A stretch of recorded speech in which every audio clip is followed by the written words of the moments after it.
Stop. You're not getting anywhere with this, von Borchert. You know, I kind of get the same feeling, my dear Sarah. Listen. Nothing. Not a sound.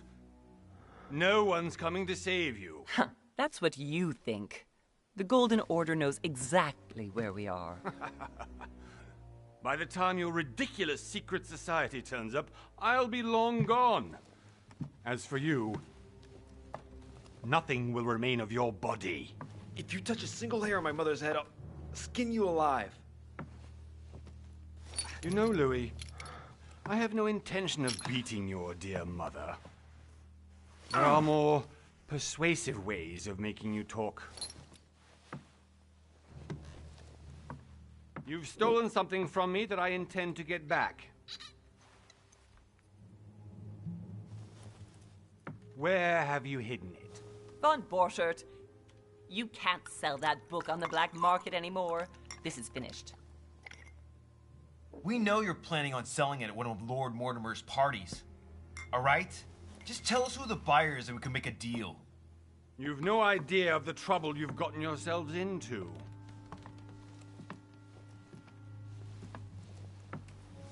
Oh, but you will tell me where it's hidden. I can promise you that. Stop annoying our host, Louis. Son, didn't what happened to you in Rome teach you anything? Just a few more minutes and my concoction will be ready. With this, your bodies will dissolve in less than 4 hours. You'll see. It loosens tongues in no time. You know, I have to admit, Mother, the only thing you've ever taught me is that damn motto of yours. Always remain rational. And open. I got it. I've opened the shackles. Draw him over here. I'll take care of him. Von Borchert. Von Borchert. Hmm? Listen. Let's make a deal. I'll tell you where the book is if you let my mother go free. Oh, what are you playing at? Don't worry, Mother. You want to play the hero. Pity you're not in any position to do so. For the last time. Trust me.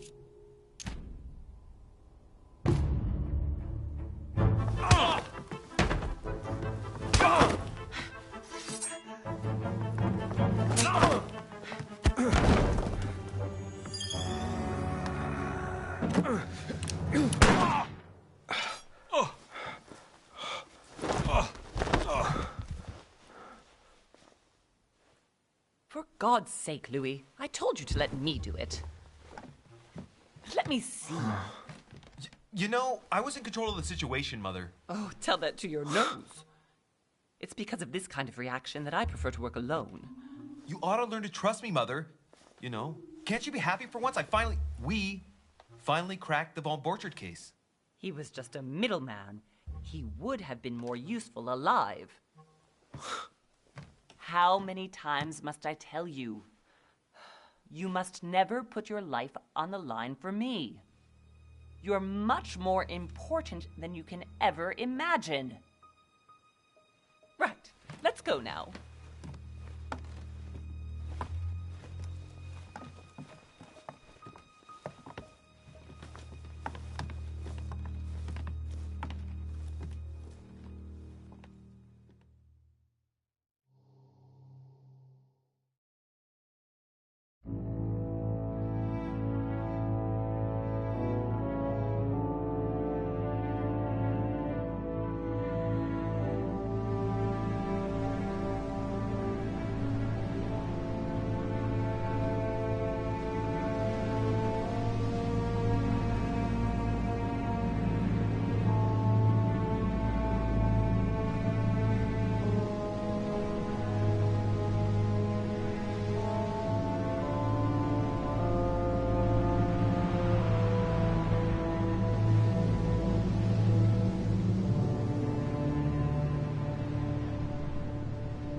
Well done, Mother.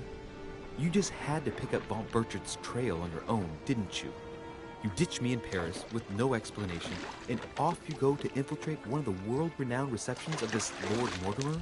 And now he writes me to say that you've gone missing on his private island? Which, by the way, looks more like a big rock than a paradise island.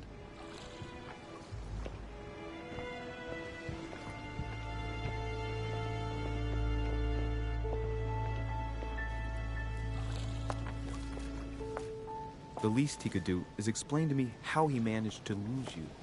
In any case, it is time for you to stop all this, Mother. It no longer suits your age.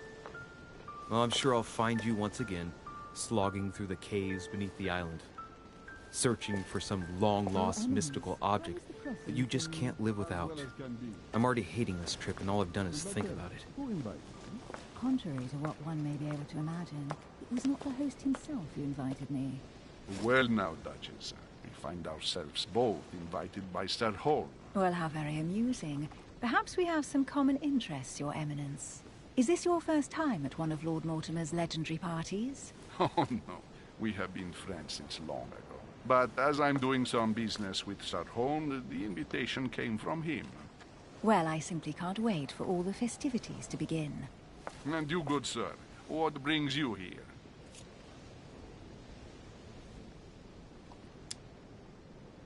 Your Eminence, with all due respect, I prefer to keep my reasons for coming here to myself. I promise, it has nothing to do with the legendary party that you all appear to be preparing for. Believe what you will, my son. However, everything is related to the legendary parties organized by our host. Yeah, I'll be the judge of that, Cardinal.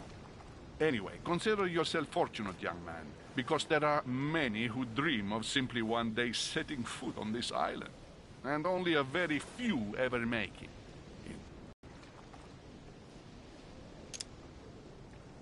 That's right. Until now, I've never been invited by Lord Mortimer. You'll see. You won't soon forget it. Given what I've seen so far, I wish I'd been passed over. Come, Duchess. They're waiting for us. We're moving, Monsieur de Richet, if you would like to join us. I'm coming, Duchess. A cardinal? A duchess? I wonder if all the guests here are this prestigious. If I'd known, I would have gone for a better suit. Ah! Are you all right?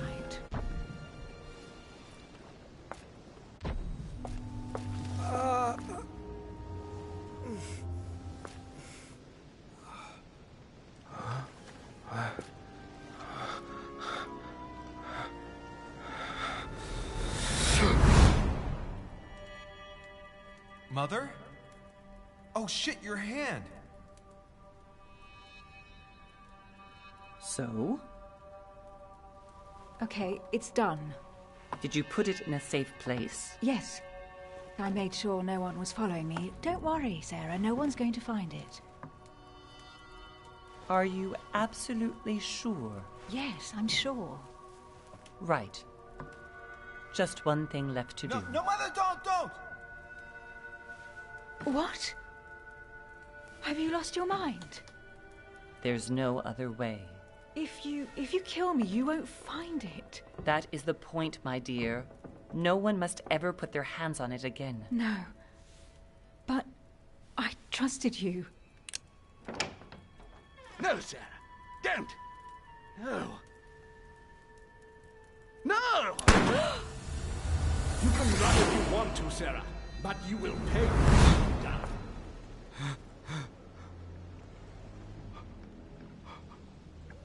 You. Louis, are you all right? What's going on? Here, take this. I'm sorry. Keep it. Are you better? I'm fine. Don't worry. It's getting late. Why don't you just go on ahead and I'll catch up with you, okay? Are you sure?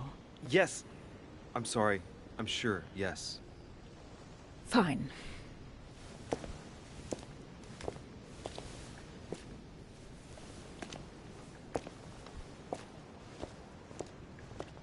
I definitely have to find Mother quickly.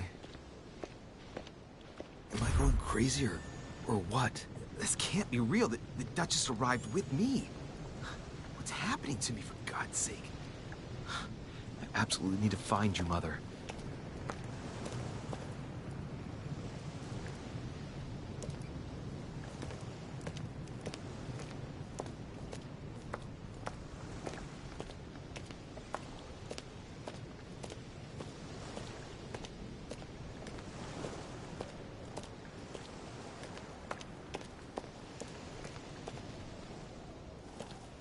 Louis, during the trip, I had something I wanted to ask you, but we didn't happen to run into each other. Yes, Duchess? I'm not sure if you remember, but we've met before. At that time, you were of two minds as to your choice of career. Tell me, what have you been up to since?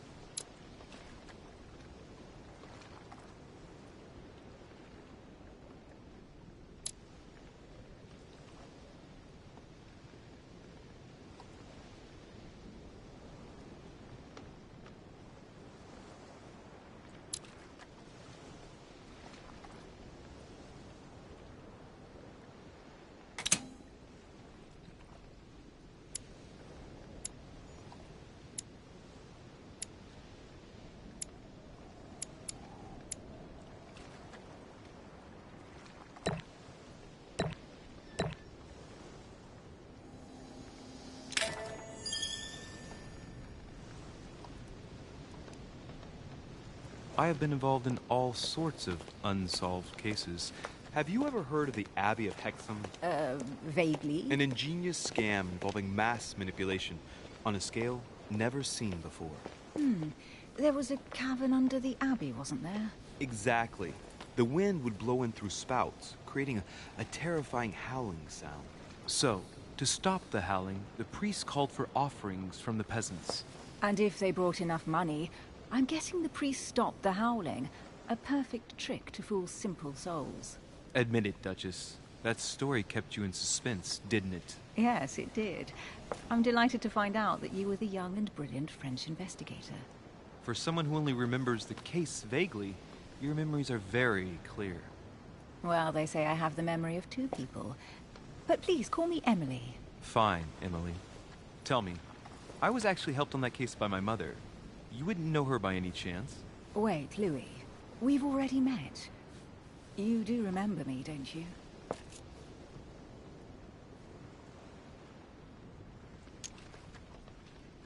How could I forget a woman such as yourself? A woman such as me? What a sweet talker you are. Remind me of how we met?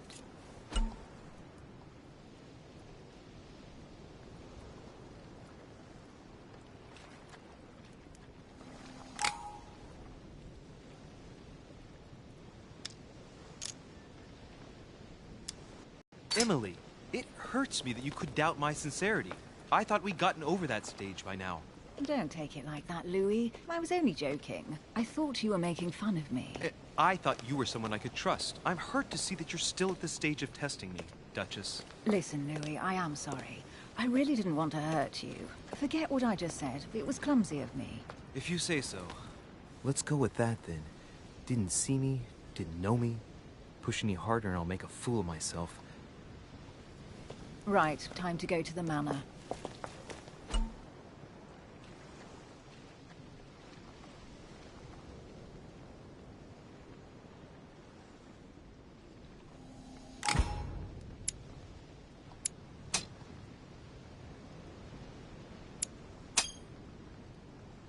I ask her a question, she answers with another. Is she playing with me? Emily, please excuse my insisting, but you still haven't answered about my mother. Do you know her? You'll see, Louis. Everybody here knows Sarah de Richet. I don't know where we're going like this, Emily, but you're connected to my mother one way or another. And if I can believe my vision, you don't have much of a place in her heart.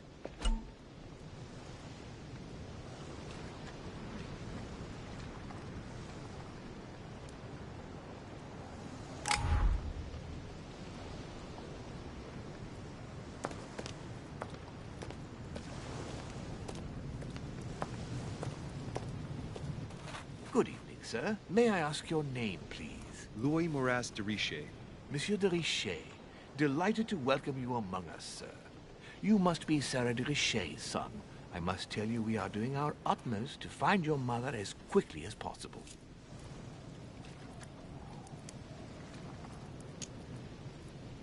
I have an appointment with Lord Mortimer. Would you be so kind as to lead me to him? Unfortunately, sir, I cannot. I don't know exactly where my master is. But rest assured, sir, everyone is waiting for you at the manor. Sir Holm insists on welcoming you in person. Since your mother went missing, everyone has been concerned about finding her. Who is Sir Holm? A close friend of Lord Mortimer's. Please, rest assured, sir, it won't take us long to find your revered mother. Indeed, we are searching the quays again because lights were seen at the wharf just last night. Where we are now? Indeed, sir. According to our information, lights were seen in the middle of the night, sir. After verification, none of the guests seem to have left the manor last night. We think that perhaps Sir's mother was here. Did anyone see anything else? Unfortunately not, sir. Only lights were seen by servants of the manor, sir. And as I was saying, sir, all the guests were asleep, and no one seems to have noticed anything at all. We seem to have found an object that would appear to belong to Sir's mother. A handkerchief. The handkerchief is embroidered with the initials S.D.R. We came to the conclusion that they are the initials of Sir's mother, Sarah de Richet. I have orders to give it to Lord Mortimer as soon as I see him. I know my mother. She's not the kind to go for a midnight stroll on the wharf for nothing. I've got to find out what the hell she was doing here. Where exactly did you find the handkerchief? On the landing dock, sir. The one you arrived by.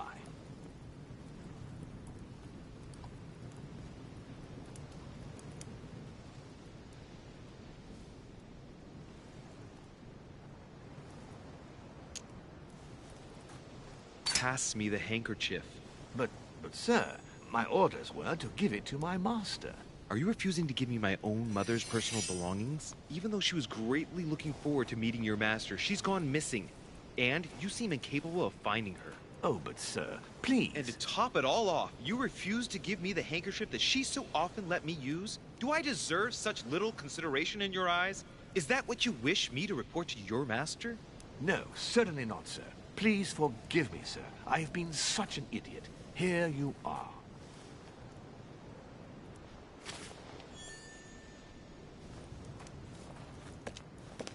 It is indeed your handkerchief, Mother. You must have come here for a specific reason.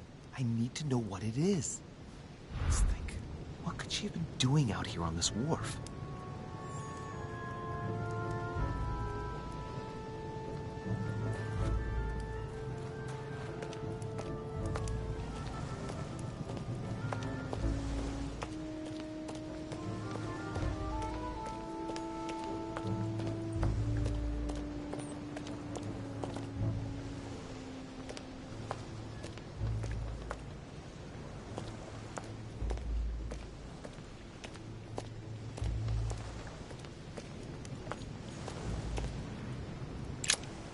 See what's hidden inside.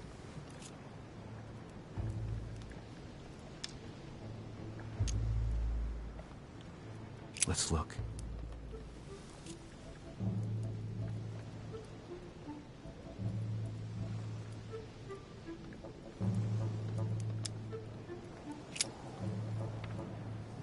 The address is 50 Bedford Square, London.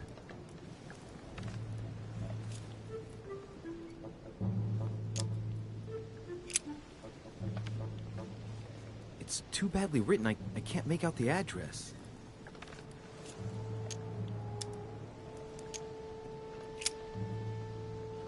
The addressee's in Sao Paulo, Brazil. That reminds me, it's about time the Order sent some envoys there.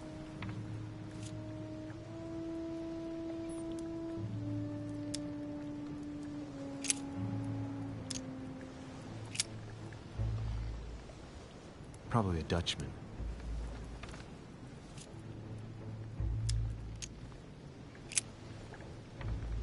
This envelope is meant for the Vatican.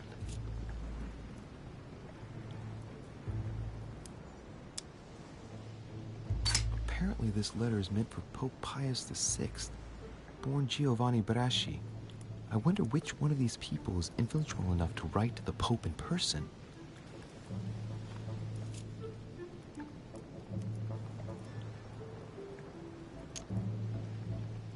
An address in Cairo, Egypt. Mortimer communicates with the whole world, apparently.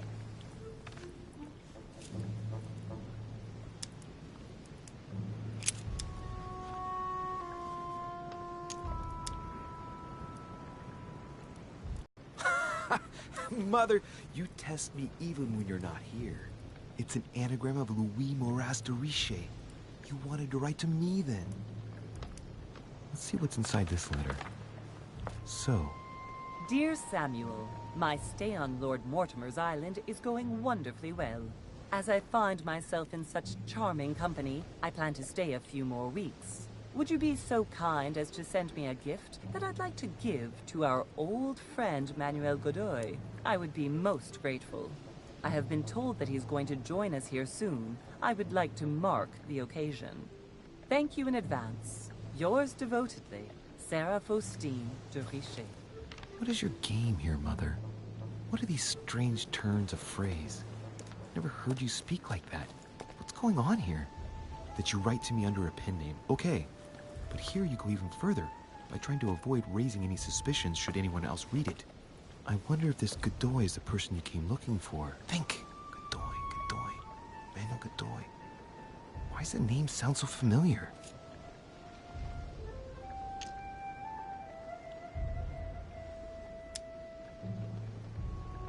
I'm guessing he's a man of some importance. Spanish, I'd say. But just can't put a face to him. Well, hope we meet to talk about it soon, Mother. I don't know what you've gotten yourself into this time, but I'll bet you've got a lot to tell me.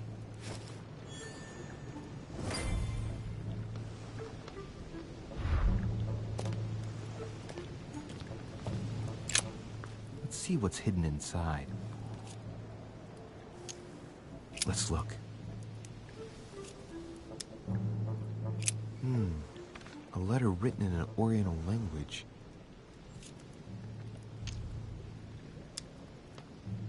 I haven't the slightest idea what it says.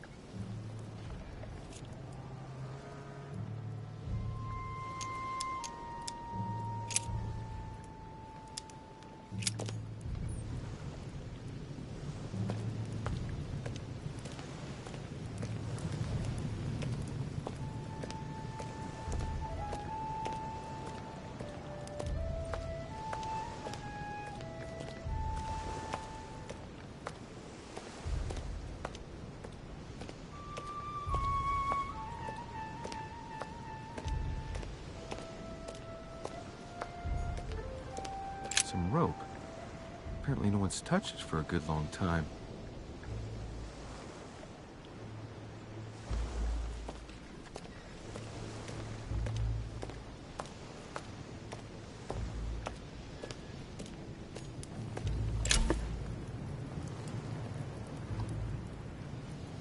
Great. Honey.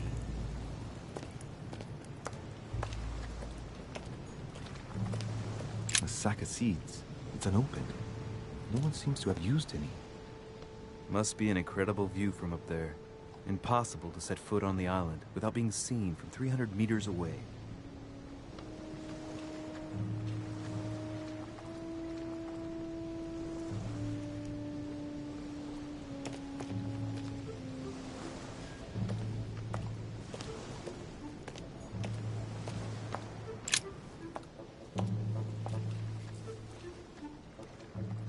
Looks like a bar from an old gate.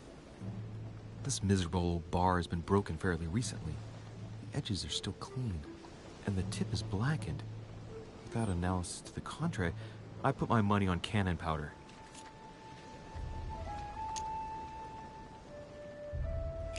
This might just come in handy.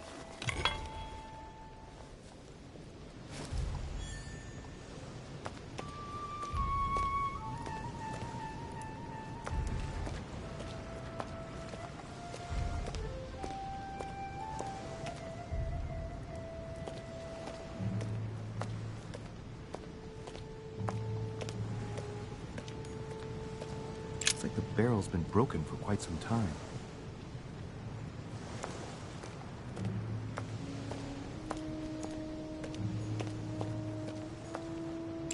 This chest might belong to Duchess Hillsborough.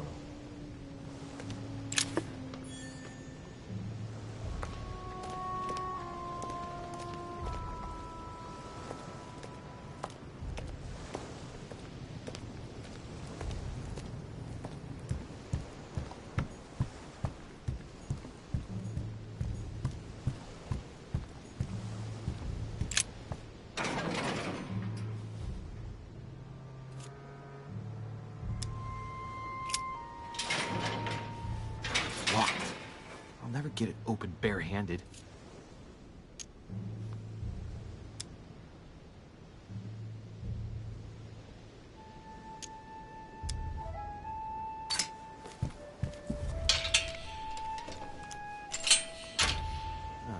There we are.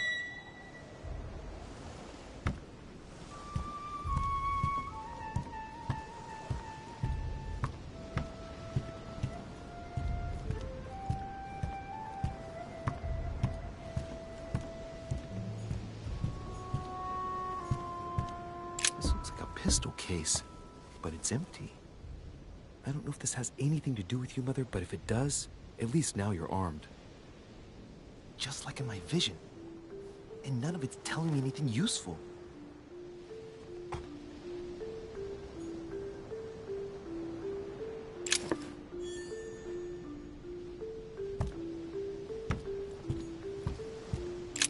This wharf is used as storage for a lot of barrels.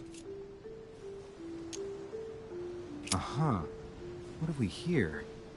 It's cannon powder.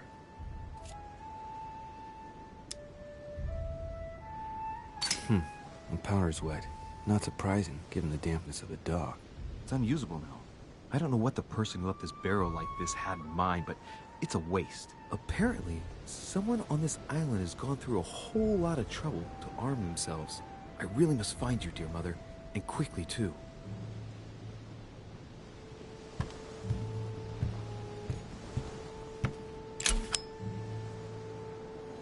Amber.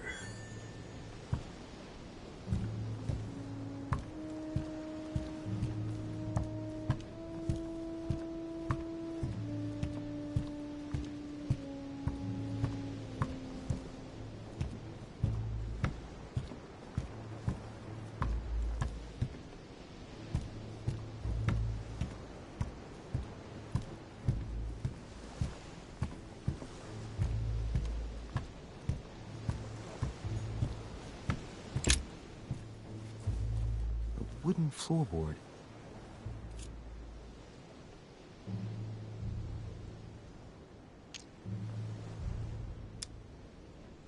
Probably comes from this part of the wharf. The wood is slightly eaten away, of course, but it still would have been fine if it weren't smashed.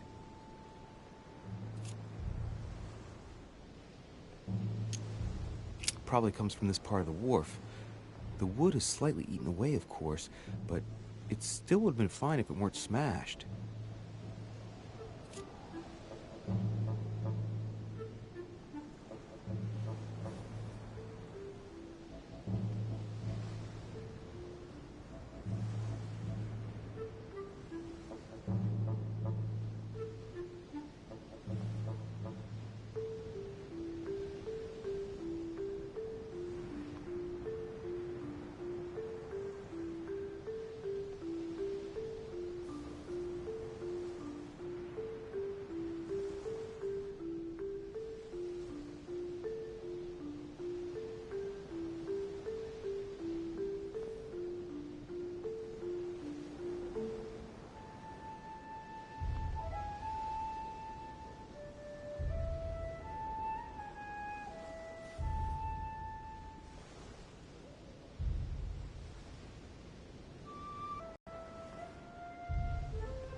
Hey, there's something not right about this floorboard. It's different from the rest.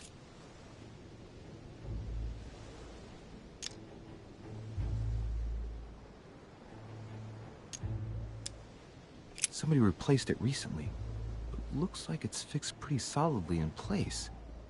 It's going to be tough to rip it out of here.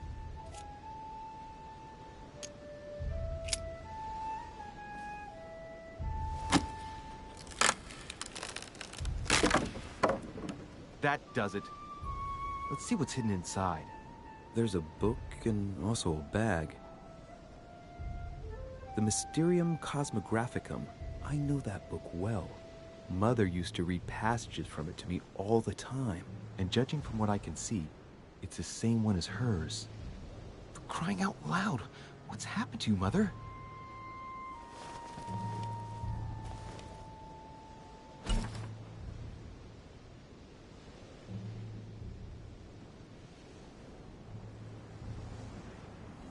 Let's look inside the bag.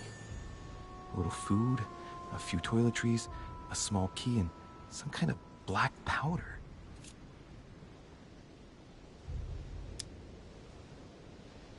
An iron key completely rusted. You never know. It might be useful. I hope Mother wasn't counting on it.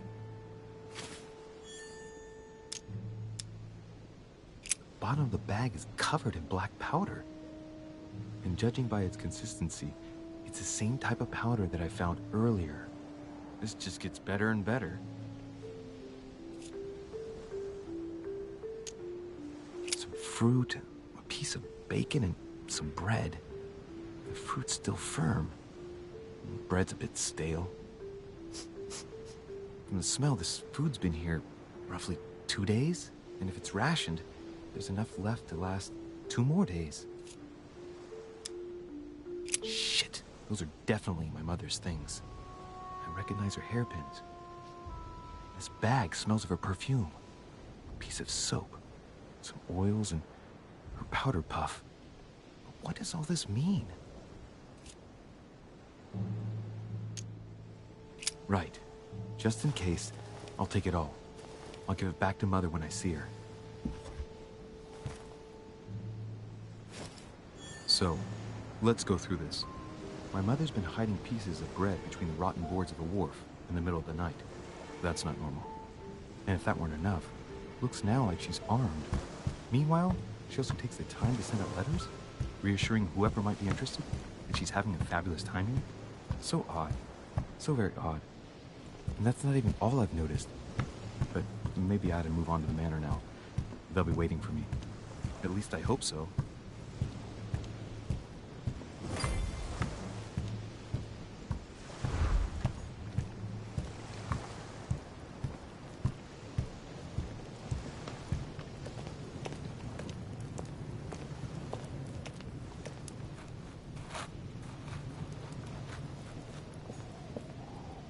Latin inscription. Annesis, mi fili quantilia produncia mundus ergatur.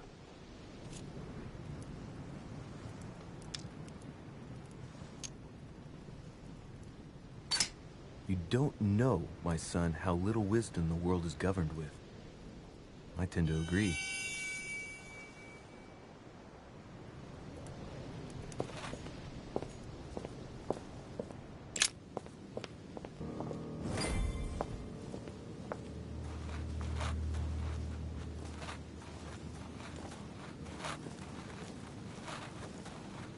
How did Mortimer manage to build his manor at the top of a rocky outcrop?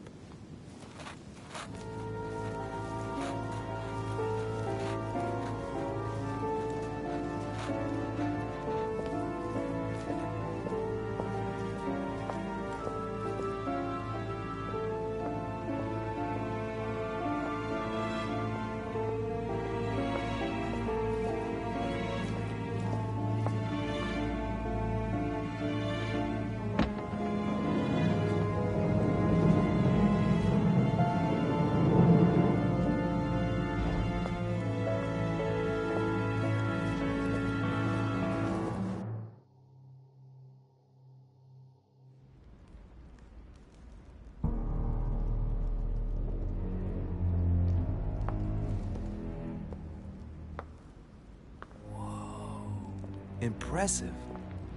Ah, my son. I was looking for you. What can I do for you, Your Eminence? I wanted to ask you. You are the son of Sara de Riche, aren't you? You see, your mother and I were supposed to meet here on this very spot. I was supposed to hand her a very important envelope. But I haven't seen her. If only Mother had told me why she was coming here. Anyway, I ought to take the envelope. It might have something to do with her disappearance. Listen, if it will help, you can always give it to me. Thank you, my son. I'll bear that in mind. I'd rather deal with her directly. Don't take it personally. Would you happen to know if your mother has arrived yet?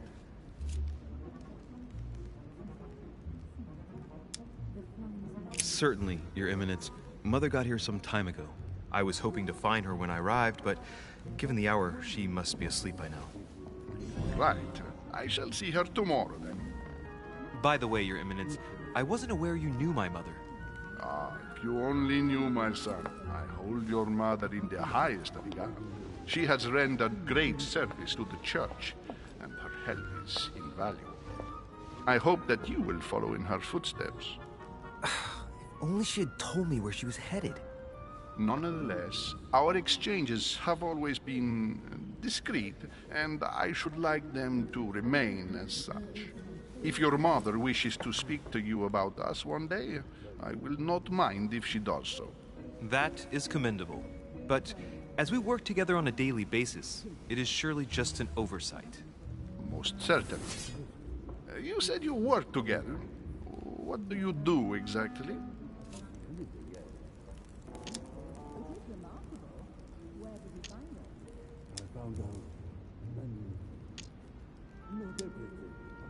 If you know my mother, you will understand that I cannot answer you, Your Eminence. I'm sorry, but... Do not worry, my son. I perfectly understand, and I expected nothing less from you. Discretion and secrecy are both pillars of the organizations for which we work. You are the worthy son of Sarah. All the same, it bothers me to see you in a quandary, Your Eminence. Is there any other solution? Look, if it's of any help, you can always leave your envelope with me, and I'll give it to her as soon as I see her. I hesitate. Up till now, we have always dealt with her in person, and that has always been successful. Do you think I should give it to you?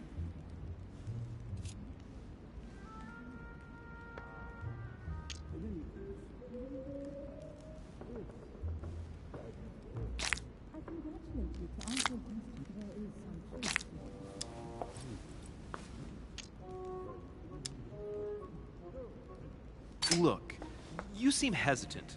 The simplest thing to do is just to give it to her when you see her. After all, it's not that urgent. Yes. Yes, it's urgent. What if we don't find each other here on the island? Though I don't know yet when I'll be leaving. I might not be staying for very long. What to do? Can you see a solution? Come on. Just give me the letter, for crying out loud. I cannot run the risk alone. I am going to trust you. You seem like an honest man. Bingo. Listen to me, my child. If I give you the letter, can you promise me before God that no one other than your mother will read it?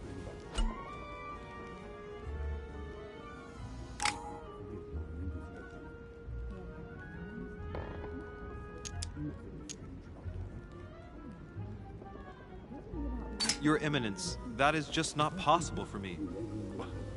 Why is that? I have always had a Cartesian mind, and I won't make false promises. I respect you too much for that. I spend my time trying to find logical and reasonable answers to problems which, at first glance, seem supernatural. I'm not saying I don't believe in God as a concept.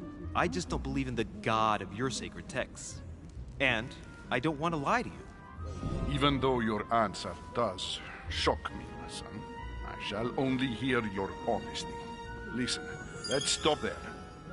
We are organizing the escape of a large number of French priests who face a massacre organized by the accursed Republican tribunals. The church is literally being bled like a beast. Without your mother, hundreds of men of the cloth would have gone to the guillotine. She has made the services of your order available to us by organizing the priests' safe passage across the borders. Even if she does not share all our convictions, she always provided assistance. Young man, you can be proud to be her son. Be it only for her sake. Always respect your name. Here, the letter I spoke of. It includes a list of about 15 names ready for departure. Be quick. Remember to tell Sarah when you see her that time is short. Well played. I'll decide later when I'm alone whether to look at what it contains.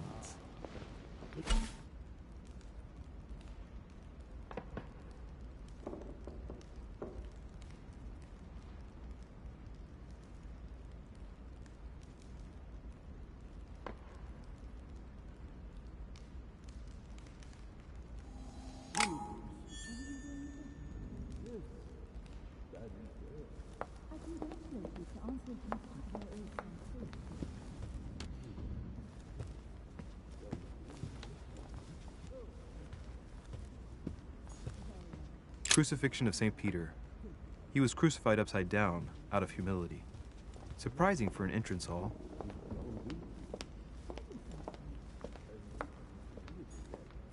Saturn devouring his son. Good God, how awful. Everything in this painting is disturbing. It's the first time I've seen brushstrokes like this. Lord Mortimer certainly has a taste for staging rooms.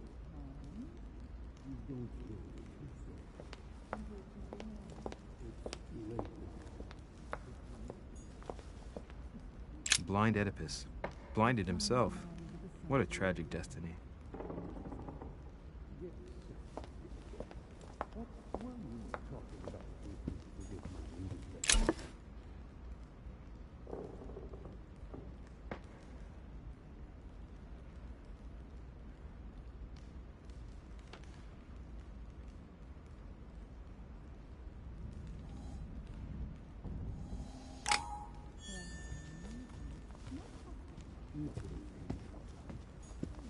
Fall of the Damned by Rubens.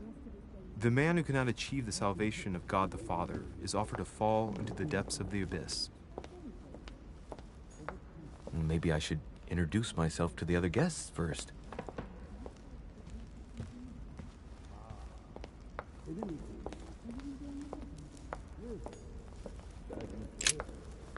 Lives of the Noble Greeks and Romans by Plutarch, a biography of the great men.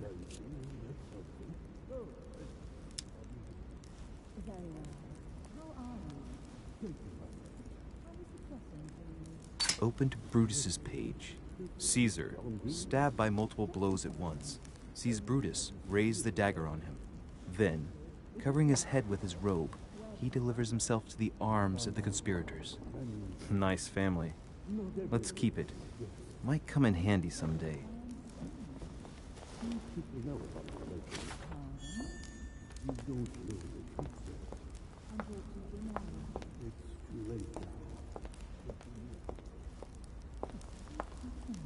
I thought my chimney was big, but this one is beyond belief. It's the least one can say. I've been longing for a warm fire for ages. Since I set foot on the island, I haven't ventured more than 2 yards away from it. Have you also just arrived? Oh, late morning, I'd say. Louis, come join us.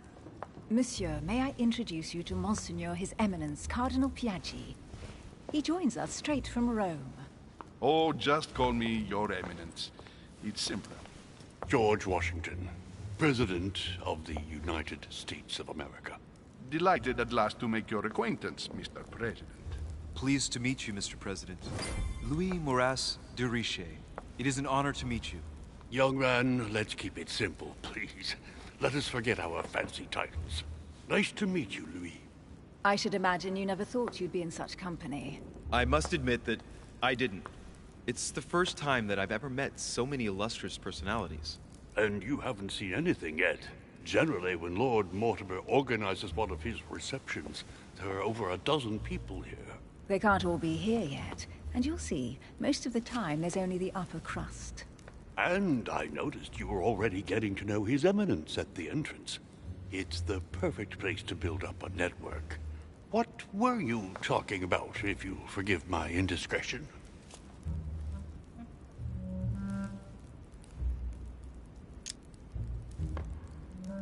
At the risk of disappointing you, we weren't conspiring in our corner, sir. His Eminence was simply telling me that he knew my mother and how much he held her in high esteem. It so happens that Monsieur de Riche's mother is to join us. Oh, pity. No scrumptious gossip or juicy tidbits, unmentionable secrets, or even money matters. But you'll see, it will come. Despite all the goodwill in the world, you can't stop people scheming left and right around here. Speak for yourself, sir. Well, my friends, do any of you know the reason why we're here this time? Not in the slightest. As for me, I've been invited by Sir Holm, a close friend of Lord Mortimer, but I do not know the reason why. You see, Louis, every time Lord Mortimer organizes a reception, he always finds a moment to set up a chat with all the guests. During which time we remake the world. Accompanied by gallons of absinthe and cussing. I'll leave you to imagine the result. So, if I understand rightly, Monsieur de Richet, you've come out here to join your mother. For what reason, exactly? Like you, Mr. President, I'm here as a result of Lord Mortimer's invitation. 2 members of the same family here. That is rare. You know what they say. You can pick your nose, but you can't pick your family.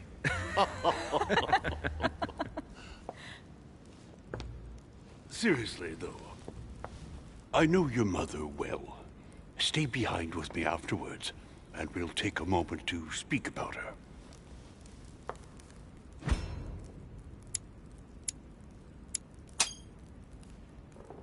Good Lord. Washington is wearing the emblem of the Grand Master of the Golden Order. It's the highest distinction of the Order in the United States. It puts him on par with my mother. He must really know his stuff when it comes to the occult. Good evening, my friends. Holy shit. That's the man for my vision. An urgent case has delayed our host, Lord Mortimer. He can't be present this evening, and he sends his deepest apologies. He's asked me here and he hasn't even turned up? Great start. Do you know that man? Sir Gregory Holm, an English aristocrat. Very influential. He's also close to Lord Mortimer. So don't be surprised if he acts like he's at home. And now, my dear guests, a light meal is served in the small salon. For those who would like to, you're invited to follow me into the next room. My dear fellow, you must have read my thoughts.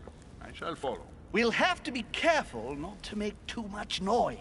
One of Lord Mortimer's guests is relaxing. Oh, we shall be quiet. Don't take it the wrong way, Sir Holm, but I've already eaten. Thus, I shall be happy to remain by the fireside. If you don't mind, Gregory, I should like to keep Mr. Washington company. Please feel at home. And you, sir? If I stay with Washington, we'll be able to speak about my mother. But on the other hand, I'd like to learn more about this home. I saw him in my vision. Let's see what Washington has to say. Sir, if you don't mind, I shall stay here. Do exactly as you please, young man. Louis, thank you for staying. Just like you, when I arrived this morning, I found out that Sarah had gone missing. I know your mother well. Don't worry. Emily is from the English branch of the Golden Order. And President Washington is in fact the leader of the Order in the United States. I didn't know. Sorry to have made you wait, but I didn't want to speak in front of the others. You did well. Secrecy and discretion are the pillars of our organization. If I can help in any way at all, please don't hesitate to ask, my lad. And if you have any other questions, now's the time.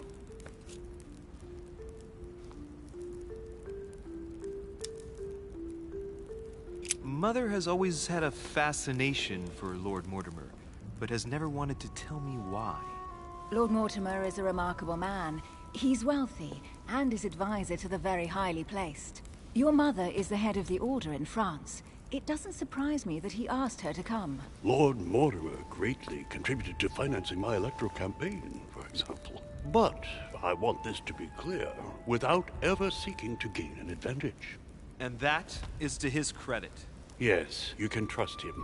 He will do everything in his power to help you find Sarah. Mr. Washington, you seem to be very familiar with my mother. Where did you first meet her? I met Sarah during the War of Independence on American soil. She was introduced to me by a mutual acquaintance, and I must say that her sound advice prevented me from making some terrible mistakes. She may not be a soldier, but believe me, she deserves a statue as much as Lafayette does. Well, I didn't see that one coming. There's no doubt Mother has many secrets that are still hidden. Right. Would it be too much if I asked you a few more questions? Not at all. Go ahead. But I can't promise I'll remember everything. May I ask, when you saw each other, what did you talk about?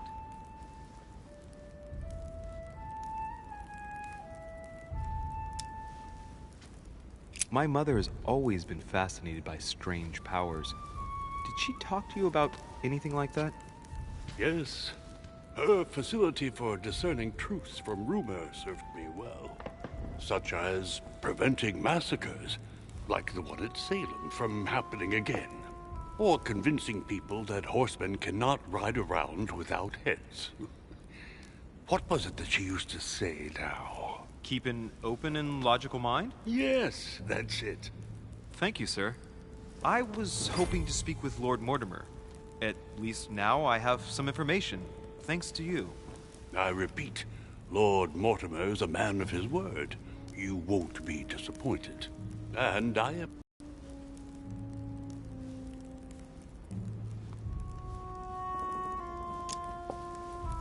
Mother still is at the head of the Golden Order. I find it difficult to believe that she came to this island without notifying the other members. As for myself, I did not know. I am here at the request of Sir Holm, a situation regarding the Crown of England to resolve, and to see what Lord Mortimer has to propose to us. As for me, Lord Mortimer asked me here to speak about the future of America. I did not know that your mother would even be among us. In any case, no one has yet mentioned associating the Order. We haven't found many clues yet.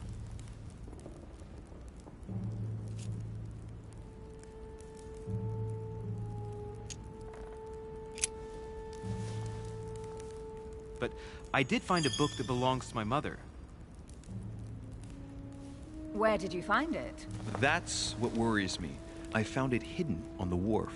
Do you think she was preparing to discreetly leave? I don't know. An extremely likely proposition. I'll believe it when I see it. Don't worry, Louis. I'm sure nothing bad has happened to her. Yes, I hope not.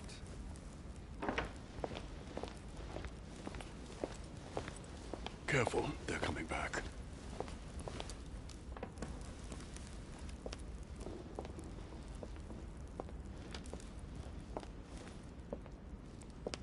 Well, I am impressed with all this splendor. But don't spend too much time with Mr. Washington, my dear, or you'll lose your pretty accent. You seem to be intrigued by that statue. Absolutely. It is remarkable. Lord Mortimer is fond of atypical works of art. I won't disguise the fact that I find it all a little megalomaniacal. But I must say, he does have some outstanding pieces.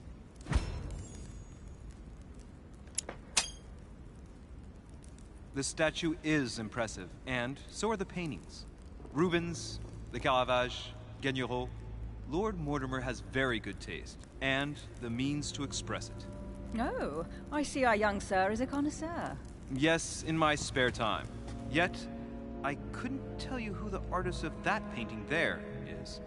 I think I recognize a theme, but the style intrigues me. Saturn devouring his son. Oh, well, you wouldn't know. And the artist is none other than Lord Mortimer. I thought for a long time that the painting wasn't finished, but my old friend assured me it was. Still, there's no accounting for taste. Not very conventional, but it sure does hold your attention. You will find that Lord Mortimer is not what one would call conventional, Monsieur de Richet. Sir Holm, who was that young lady with you? Elizabeth Adams, Mr. President. She would have liked to have stayed with us, but the poor thing is exhausted. Elizabeth Adams? Miss Adams is here to rest. You have perhaps already come across her in the corridors. She arrived a few days ago. I perceived her, but we weren't introduced. Rest assured, she is not here for the same reasons as yourselves. Consequently, I'm counting on your indulgence. On that note, it's very late. You must be exhausted. The servant will accompany you to your rooms.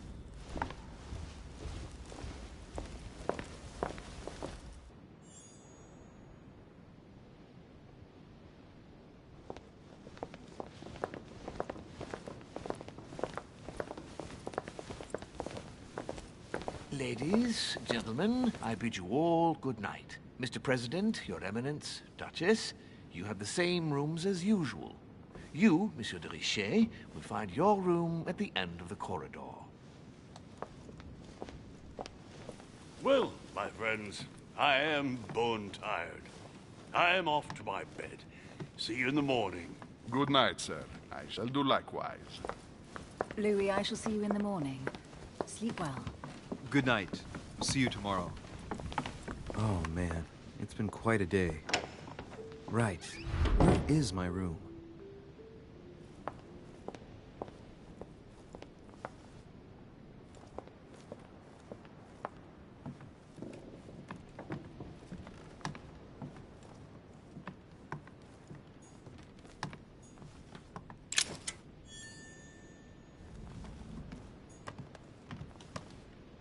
Duke Manuel Godoy.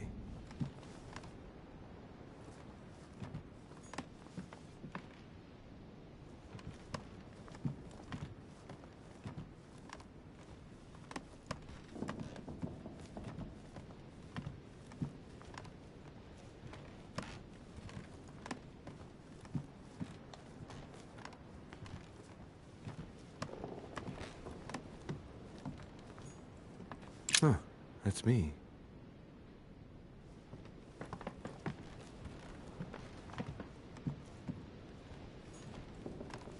Monseigneur, His Eminence Cardinal Piaggi.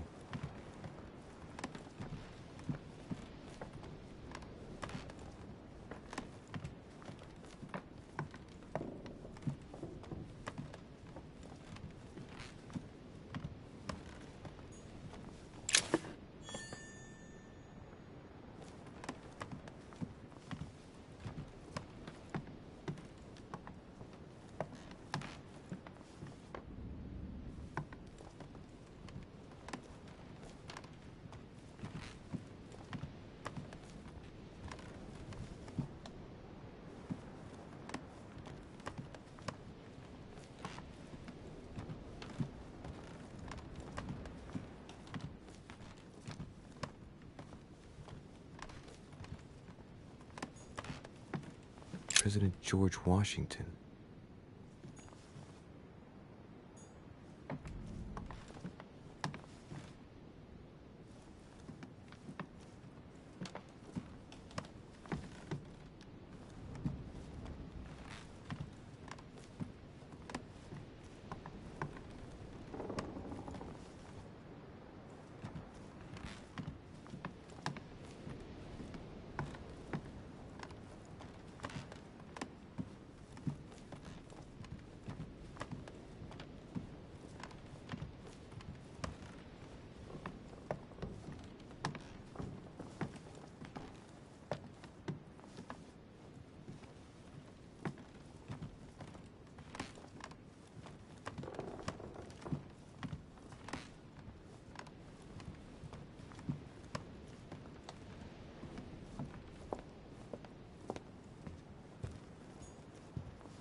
Monsieur Johann von Wulner.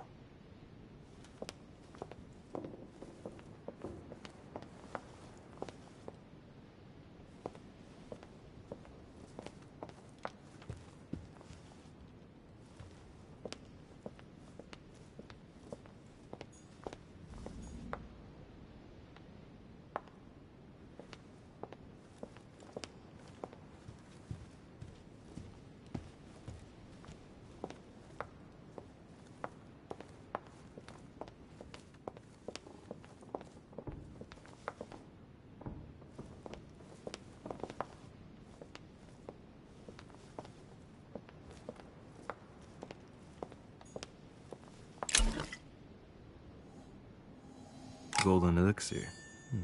I'll keep it for later.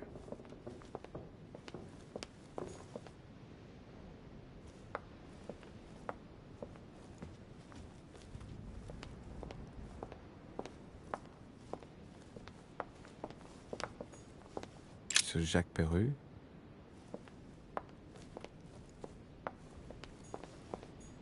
Monsieur Napoléon Bonaparte.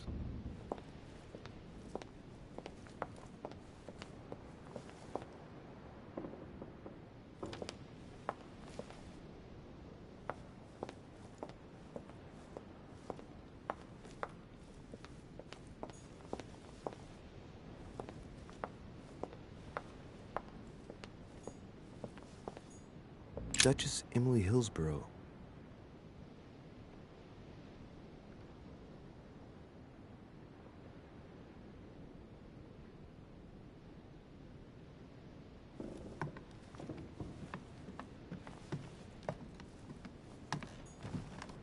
Duke Manuel Godoy.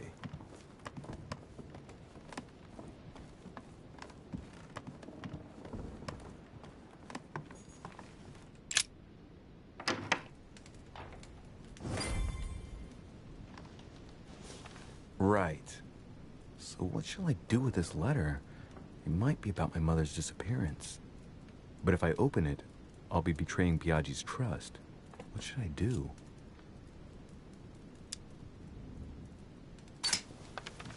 So, it really is a list of French countrymen. Biaggi wasn't lying. Wow!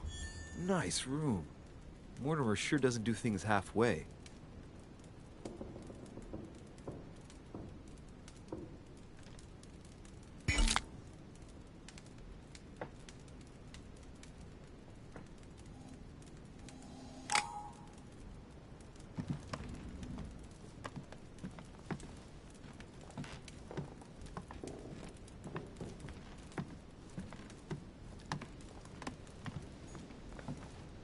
Inferno by Dante. Abandon hope, all ye who enter here. Lovely lectures Mortimer's giving to his guests. Very jolly.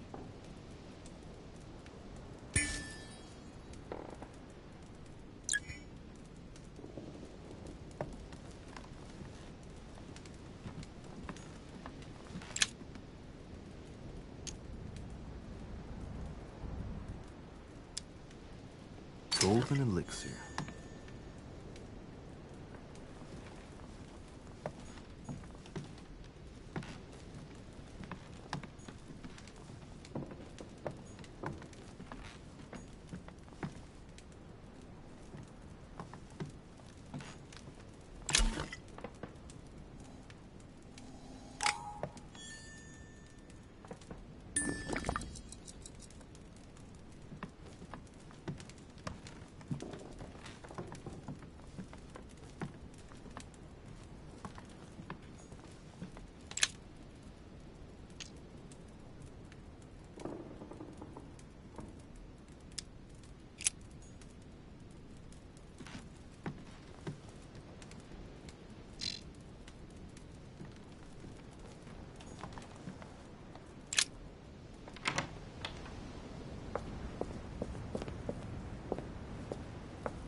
Carmelite water.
Your turn? The servants are not very efficient. Durocher can't be far away. They'll find her soon. Their search time is restricted, given that they must keep an eye on Adams. I can take care of her, you know. Yes. Well, in any case, I do thank you for bringing her to the island. From what I've understood, the search of Durocher's room hasn't turned up any results. Not yet, no. But we've put her son in there. Perhaps he'll find something. That might come in handy. Louis grows impatient at not yet having met the famous Lord Mortimer. He will meet him tomorrow.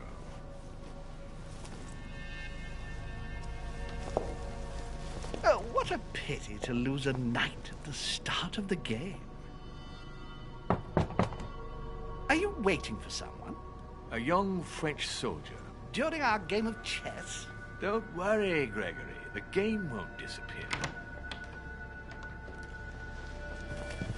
I'll have one of my men escort you back. Don't trouble yourself. I know my way out. Ah, good evening, gentlemen. Please forgive me for this late hour. It is never too late. And we have much to discuss. One last move?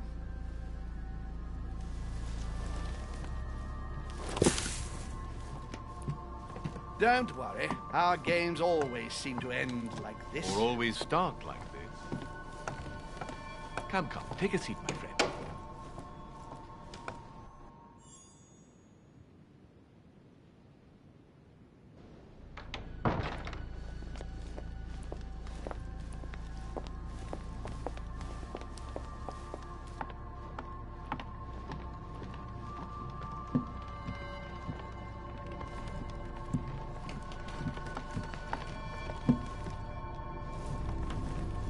A little nighttime stroll, Mr. President? There's nothing like it for a good night's sleep. Do not hesitate to ask a servant to show you back. The corridors seem quite safe. Peppermint, lime flower, and valerian. My miracle remedy when one can't get to sleep. A very good night to you, Mr. President. Thank you. And to you too, sir.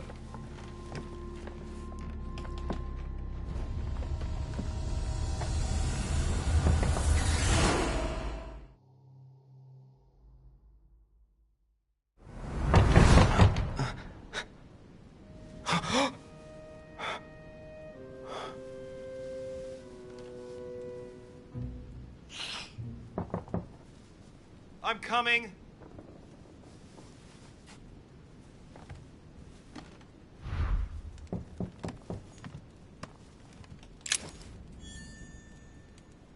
Dear Monsieur de Richet, please excuse me, but I am unable to join you at present.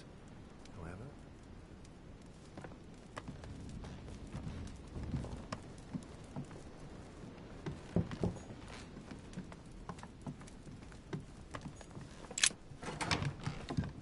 Excuse me. Am I bothering you? No, not in the least. Is something wrong? I'm going to need your help. Do you remember the young lady we spoke of in the hall? No. What's her name again? Elizabeth Adams.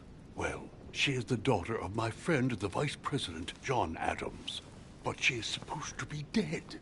Yeah, that's bizarre. Fair enough. Good heavens! I was present at her funeral. It is disturbing indeed. Yes. I need to make sure it's her. That's where you come in. I want you to distract Elizabeth while I search her room. And perhaps get my hands on some important information. At least, I hope so. Elizabeth is in the small salon. If you hurry, you can still catch her. I just need 10 minutes. But if my vision is true, there are two men nearby discussing very important issues, and one of them looks much like Mortimer. Washington is very kind, but I came to this island for my mother, not for his ghost stories. Count on me, sir. Thank you, my friend. Keep Elizabeth downstairs as long as possible. She must not return to her room. Trust me.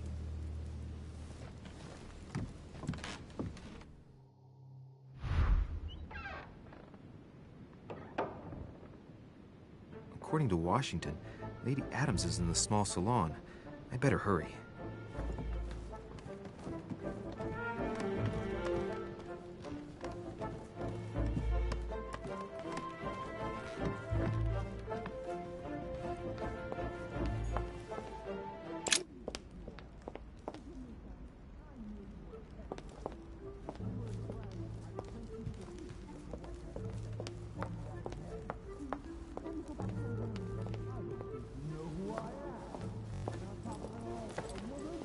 My son.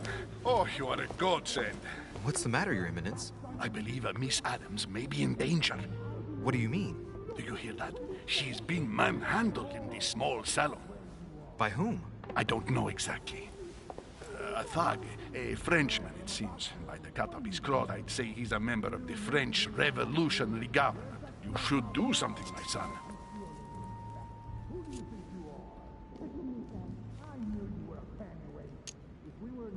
Shit. I was supposed to make sure Adams wouldn't go back to her room. Don't worry, Your Eminence. I'll take care of it. Probably nothing to worry about. Do you want me to call for help? Please don't do anything. I'm sure with a little goodwill, everything will work out fine. Don't go and wake up the whole manor, please. Thank you, my son. May God watch over you.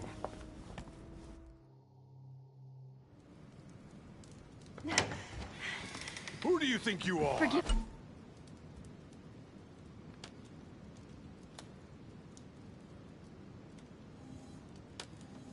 me, sir. If we were in France, I'd have sent you to the guillotine for what you just said. Please, just let me go back to my room. Hey, you! Stay out of it! This is none of your business. I'm gonna teach this little slut how to behave. What the hell's going on? Huh? I don't think you know who I am. Stop. I beg you. I didn't mean to. Don't hit me, please, sir. Shit. If I step in, Adams might just run back to her room. And if I do nothing, yes, Washington will have enough time to search, but this girl's gonna suffer. Damn it, what should I do? You filthy whore! I apologize. Have mercy. Please have mercy. No! No! I apologize. Nah, nah, nah. Mercy, have mercy. Nah, nah, nah.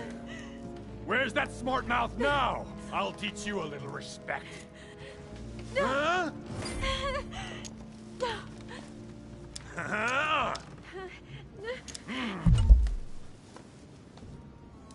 My mother told me often enough. Sometimes the end does justify the means. I'd hoped I wouldn't have to apply that rule, but at least Washington will have enough time.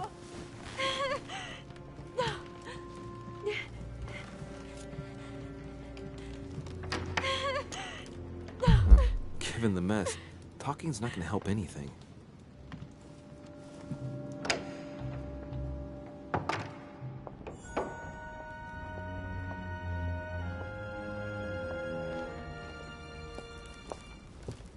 Well, did you get time to search the room? Yes, I found out many things. Good. Did Elizabeth give you any trouble? Elizabeth? No. Well, you could have mentioned she was with a raving maniac, huh? What do you mean? She was with a Frenchman.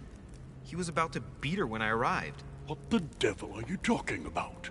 I thought he was gonna kill the poor girl. Did you intervene? I did what was necessary to give you enough time to search her room. Good work, my friend. I knew that I could count on you. So tell me, did you find any information? Oh, yes. What I found is likely to upset you. What do you mean by that? Elizabeth is indeed the daughter of John Adams. Why pass her off as dead? I found her medical file. It appears that for many years, your mother was her personal doctor. From what I read, she behaved more like a butcher than a doctor. What are you talking about?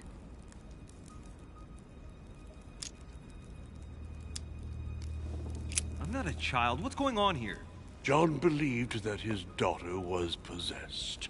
He appealed to your mother to save her, but the treatment she inflicted on the poor child... My God. Look, stop beating around the bush. What exactly did she do to her? Do you believe your mother capable of torturing a child? My mother would never do something like that. But she did. And with the blessing of the Order. No, she wouldn't go that far. Prove it. Show me that file.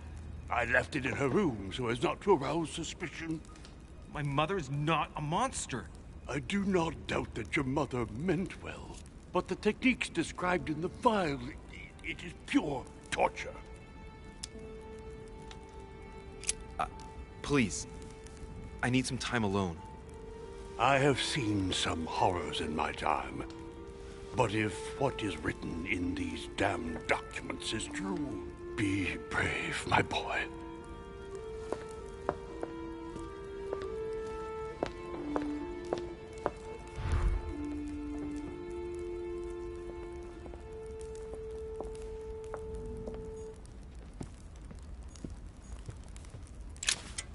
Golden elixir. I'll keep it for later.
Your Eminence, what are you doing here? I was worried about you, my son. How did it go with Miss Adams?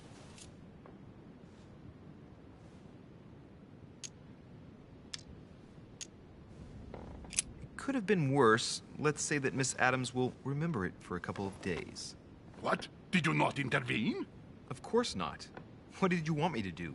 That thug could have snapped me in half in 2 seconds. So, you prefer to let that fragile young lady take a beating rather than risk getting slapped around a bit yourself? Mr. Derice, your mother would not have been proud of you. Listen, next time it happens, join me instead of hiding behind the door. If you're gonna talk big, back it up. You should be ashamed. I will pray for your soul, my son. My son, I have another problem. I wanted to speak to you about something important.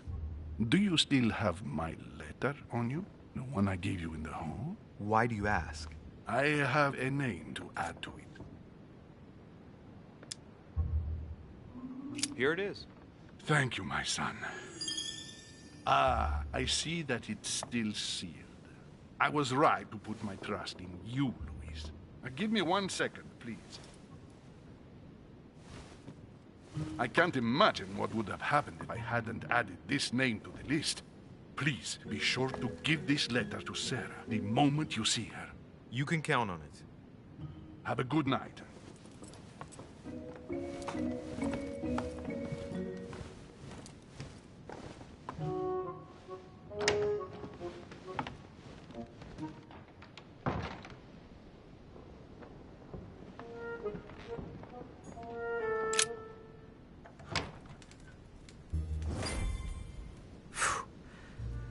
Exhausted. I better go to bed. I'll search my room tomorrow. If Mother stayed here right before me, you never know. And Mortimer had better show up.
All right. In my vision yesterday, I saw that Mother had this room before me. I'd better search the room. Who knows? Maybe she left me something behind.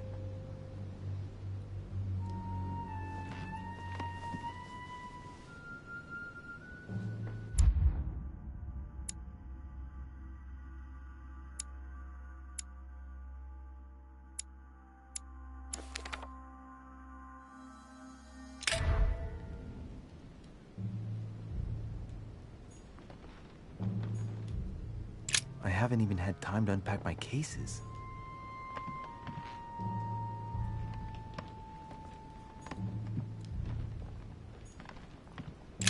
Writing material.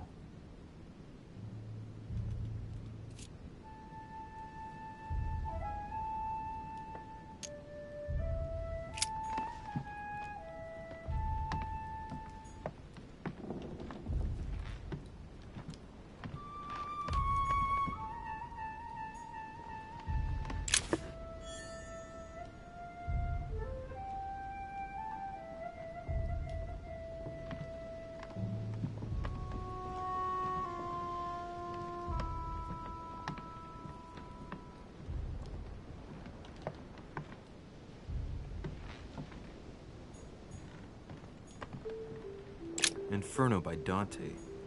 Abandon hope, all ye who enter here. Lovely lectures Mortimer's giving to his guests. Very jolly.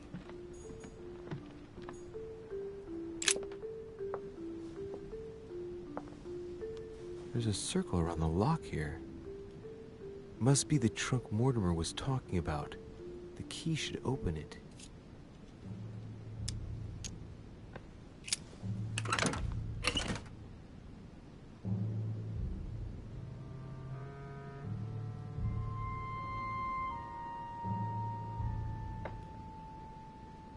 There's a note. Effects of Sœur de Richer, to be given to her son, Louis. I should probably take it.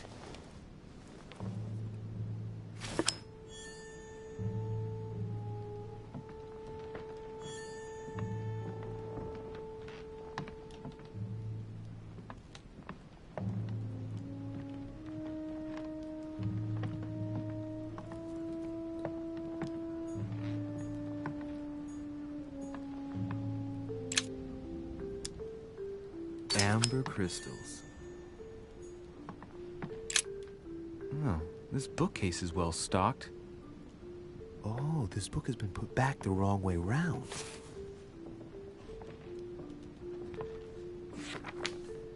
A Voyage Around the World. The travelogue of the explorer Louis-Antoine de Bougainville. One of Mother's favorite books. What a coincidence. And I don't believe in coincidences. It's just too much. I don't know what's going on here, but if you felt threatened, I'll bet you'd leave a clue, wouldn't you, Mother? Found it. A faint sign of the order, barely visible. Mother, you undoubtedly must have hidden a clue in this book. Let's see if I can find anything else in this room.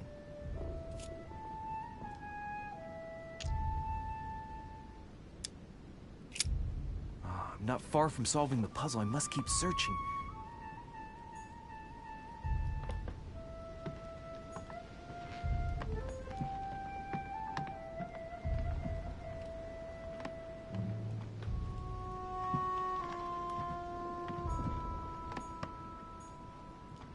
Nothing.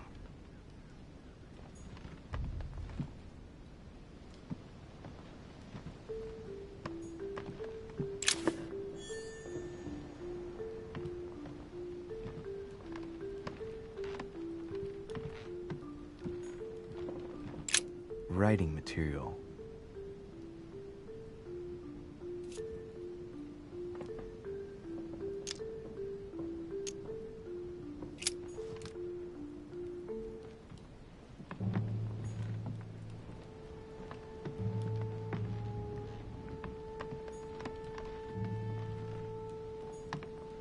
Look, markings on the floor. Just a bit worn out. I was hoping to find something leading to a secret passage.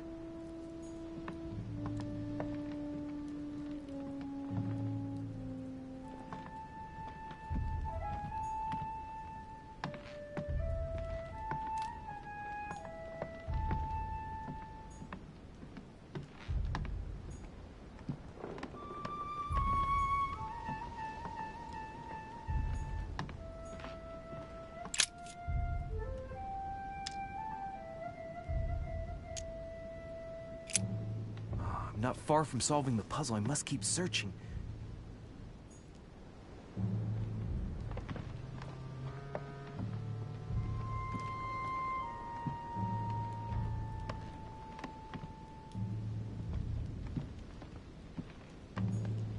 The torture of Ixion, condemned by the gods to lose his mind because of his arrogance.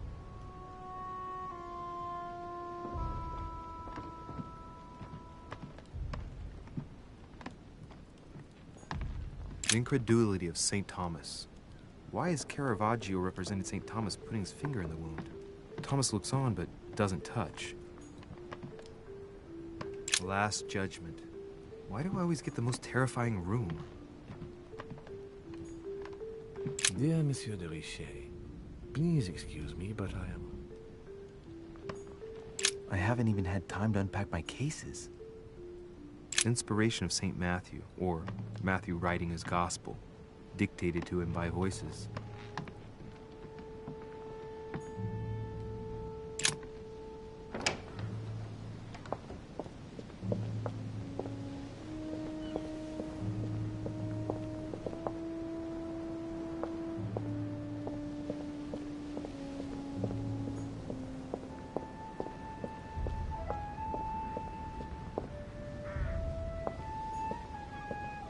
This room looks unoccupied.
I'm not far from solving the puzzle. I must keep searching.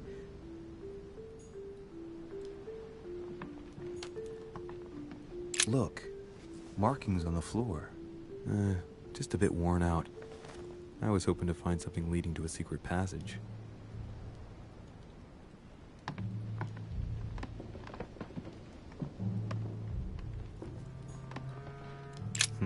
Nothing here.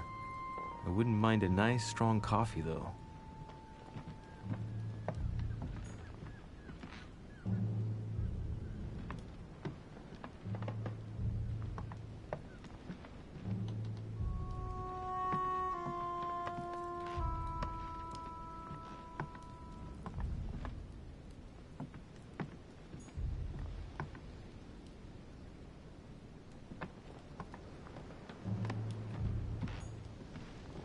Inferno by Dante. Abandon hope, all ye who enter here. Lovely lectures, Mortimer's.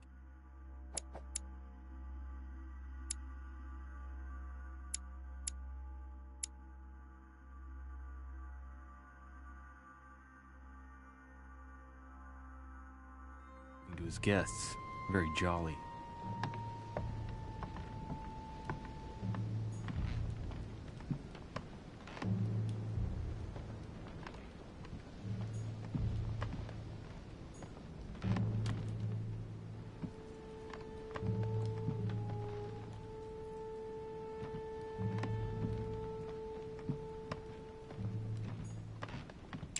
Writing material.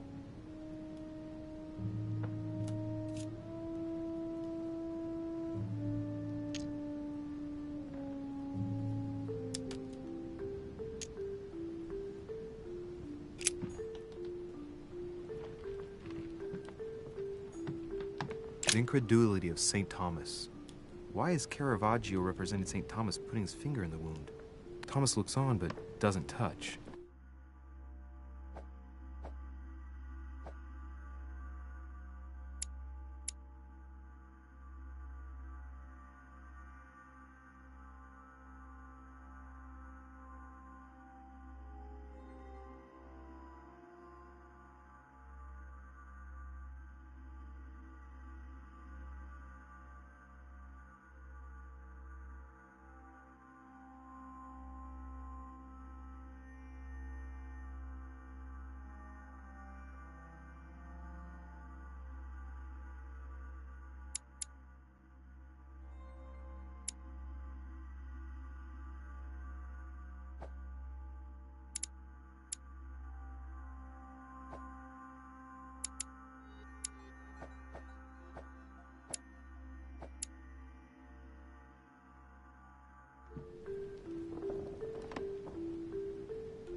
This room looks unoccupied.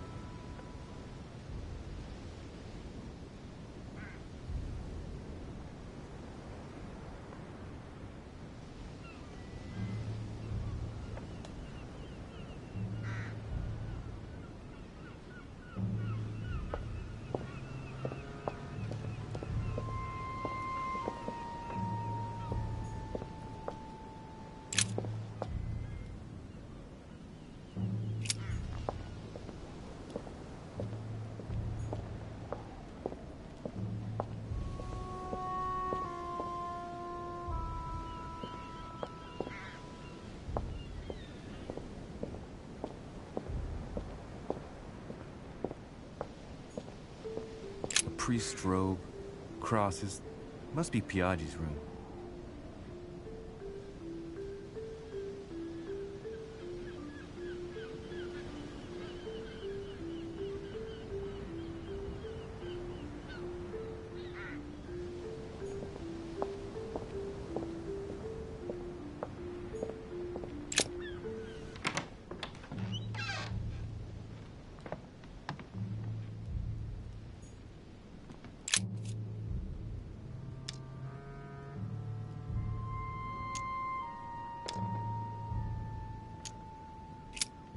I'm not far from solving the puzzle. I must keep searching.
I haven't even had time to unpack my cases. Dear Monsieur de Richet, please excuse me, but I am unable to join you at present. However, rest assured that we are doing all we can to resolve the case that concerns us. By the way, enclosed, you will find a key that will enable you to retrieve the personal effects your mother left behind. Yours faithfully, Lord William Mortimer.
Your turn?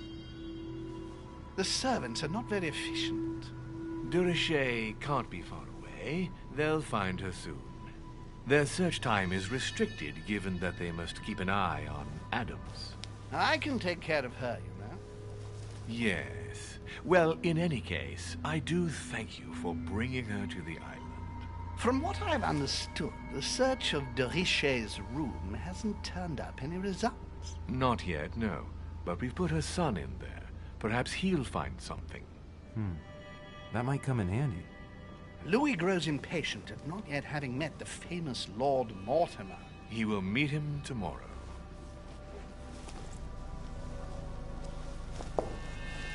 Oh, what a pity to lose a knight at the start of the game. Are you waiting for someone? A young French soldier. During our game of chess? Don't worry, Gregory. The game won't disappear. I'll have one of my men escort you back. Don't trouble yourself. I know my way out. Ah, good evening, gentlemen.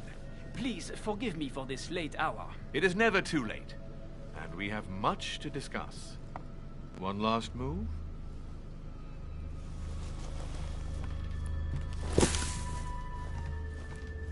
Don't worry. Our games always seem to end like this. Or always start like this.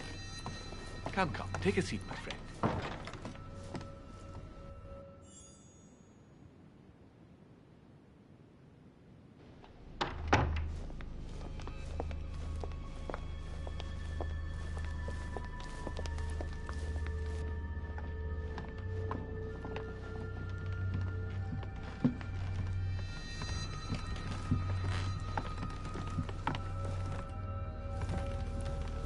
A little nighttime stroll, Mr. President? There's nothing like it for a good night's sleep.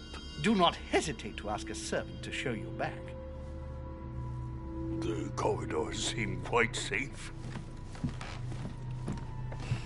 Peppermint, lime flower, and valerian. My miracle remedy when one can't get to sleep. A very good night to you, Mr. President. Thank you. And to you too, sir.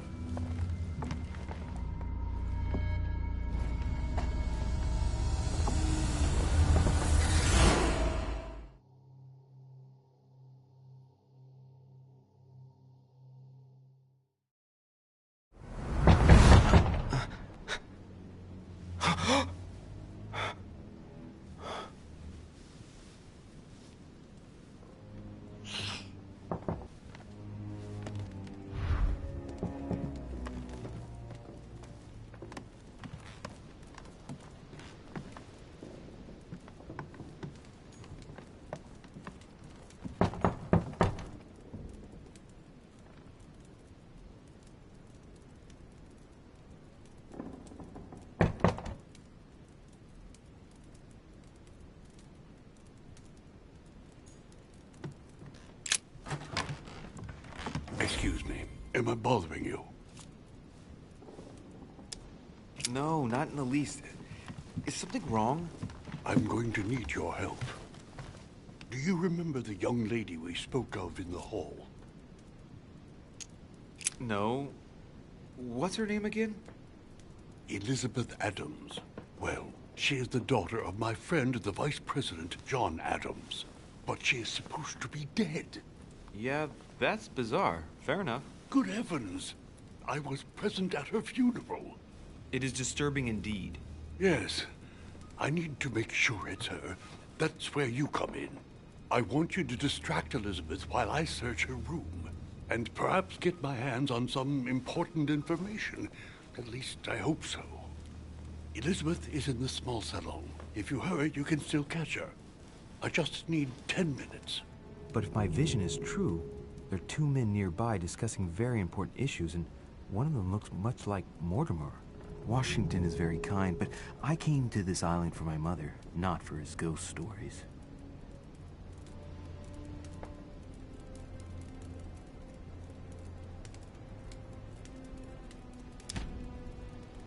Sir, I don't feel well. I'm going to have to decline. I see. Well, I hope you won't be needing my help one day. I must act swiftly. I'll search my room later.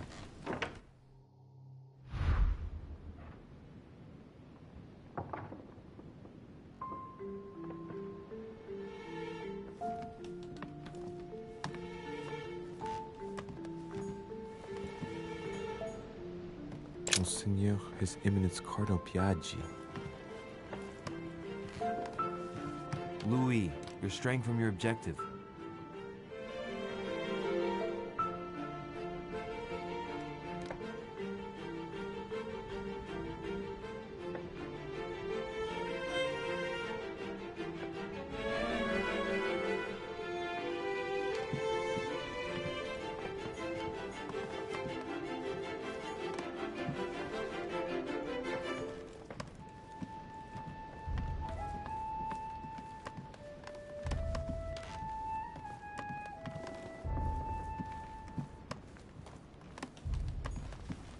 Duke Manuel Godoy.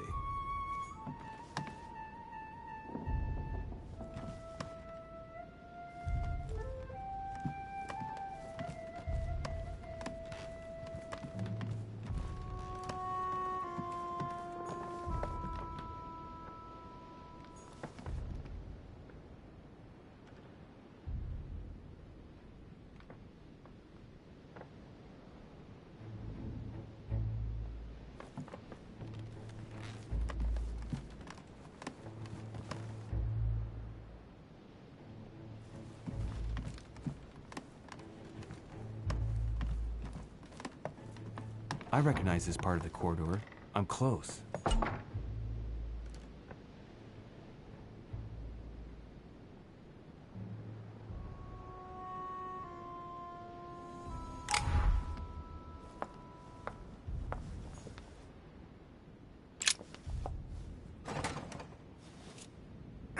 Locked. Shouldn't be too difficult.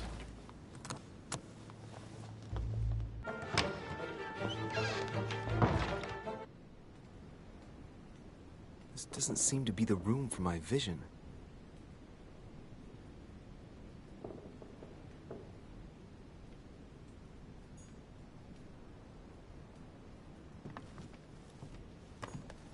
King George III in coronation robes. Nice touch for the room of an English duchess. Tending children at the orphanage in Harlem. I find it a little hard to understand this painting choice.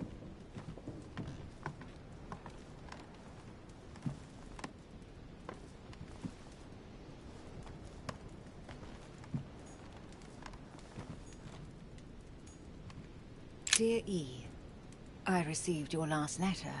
Unfortunately, the Crown informed the Golden Order that our mission should under no circumstances hamper Sir Gregory's plans.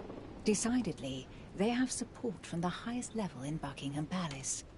So here we both are, hands and feet tied, and little room to maneuver. Keep me abreast of events. Our mission is becoming more complicated.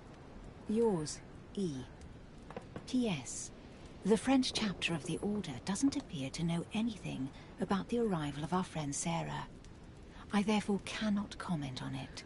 However, my guess is that she has come here for personal reasons.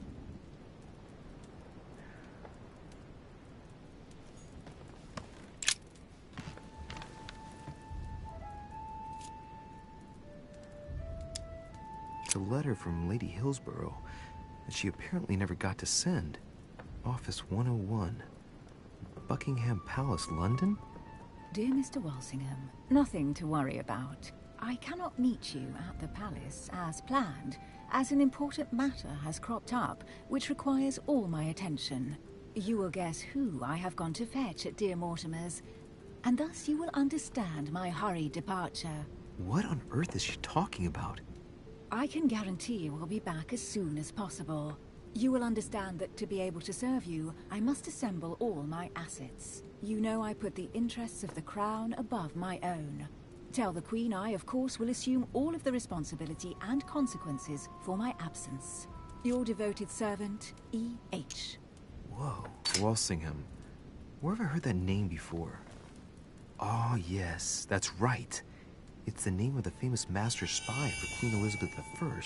Seeing that the fellow has been dead for the past 200 years, it must be an alias. No doubt. Emily's involved in the secret dealings of the crown.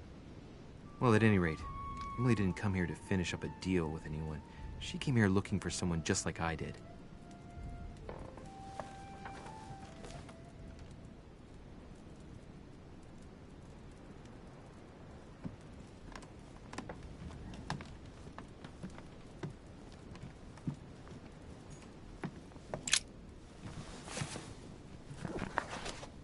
Grammar of Port-Royal.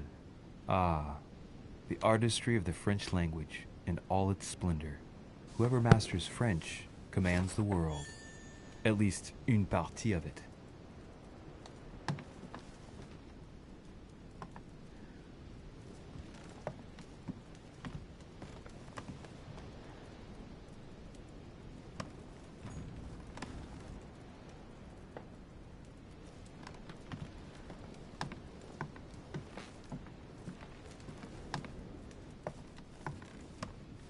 It's Emily's room. She's fast asleep.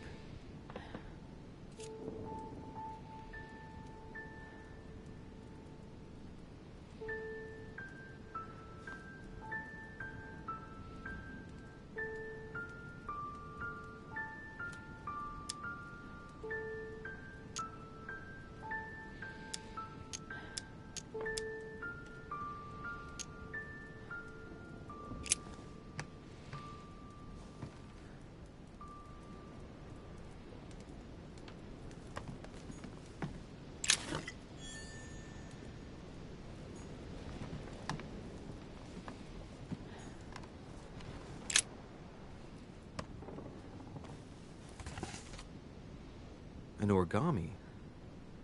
This origami talks about the disappearance of a child.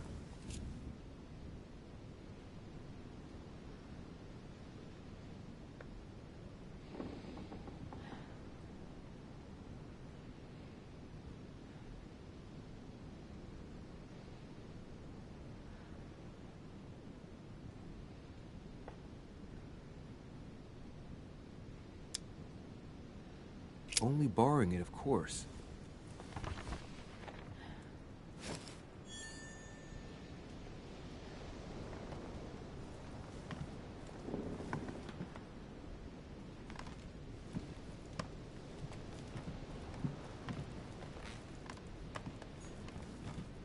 A letter from William Pitt the Younger, addressed to Emily. He's the present Prime Minister of the United Kingdom. Emily has indeed some powerful backers. Madam, thank you for consoling the Queen. The King's situation is worsening, but I wager he'll recover from this present fit. Next time you speak with Her Majesty the Queen, would you please be so kind as to ask her to look into my petition to raise taxes with the King? I will personally see to it that our nation will recover from this impasse. But King George's mental situation is slowing down our decision-taking. Thank you in advance for all your help. William Pitt, Prime Minister of the United Kingdom of Great Britain.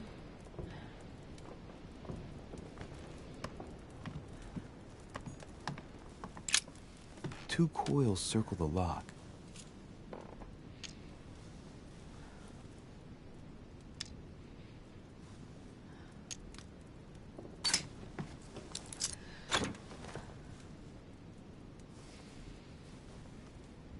Dear Gregory, thank you for the information. I've managed to find out about the names you gave me. George Washington is a man you can trust. In spite of his obvious talent for politics, he has remained upright and honest. On the other hand, as you may well know, he is already doing business with Lord Mortimer. It will be more difficult to approach him. Napoleon Bonaparte was unknown to me until today. He's a passionate young French soldier for whom Mortimer predicts a promising future. Take heed. He is a man of conviction, which to my mind makes him potentially dangerous. As for Sarah de Richet, what more is there to say? You already know each other. She was apparently invited by Lord Mortimer about an ongoing matter in Paris that concerns a receiver in stolen art. See you soon. Duchess Emily Hillsborough.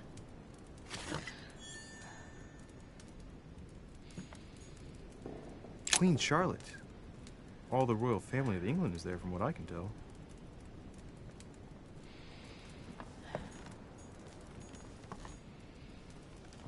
A letter from William Pitt the Elder, addressed to Emily.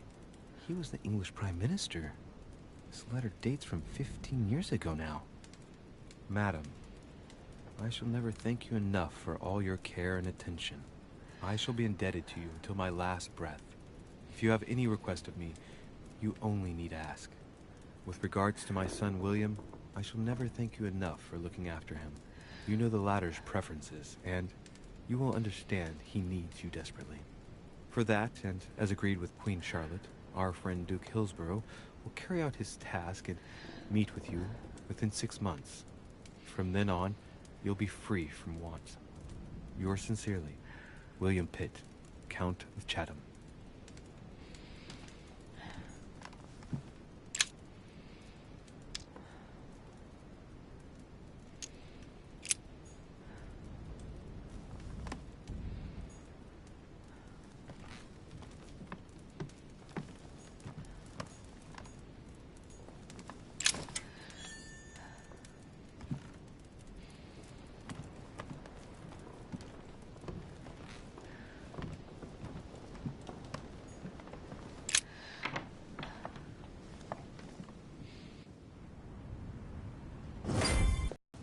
Sir, I understand your eagerness, but the pressure on my family complicates the task. Relax, my friend. Your relatives will soon be safe. So what I saw in my vision really did happen. Well, I hope I haven't missed anything important. I thank you so much. Don't mention it. Now that's settled, let us speak about your support. Yes. You mentioned earlier some assistance from the Golden Order? Absolutely. I have concluded an agreement with their leader, Lady Sarah Faustine de Richet. Another case that Mother didn't tell me about. The funds from the order will finance the building of a foundry in Tuscany. You will soon be able to count on 100 or more cannons for your future campaigns. I was not expecting so much help from you. When can I meet this de Richet? Well, unfortunately, something has cropped up. De Richet has disappeared. Disappeared? What, here? Yes, but the staff are redoubling efforts to find her, I assure you. So the agreement, is it on or off? It is on. Her right-hand man has just arrived here to help us find her. And it is none other than her son, Louis Maurice de Richet. I wager he will ensure his mother's commitments are met. Louis. Not an easy name to live with in these times. Of course. But from now on, you will deal with him. This man, it can only be Mortimer. Very well. I will seek him out. Ma'am.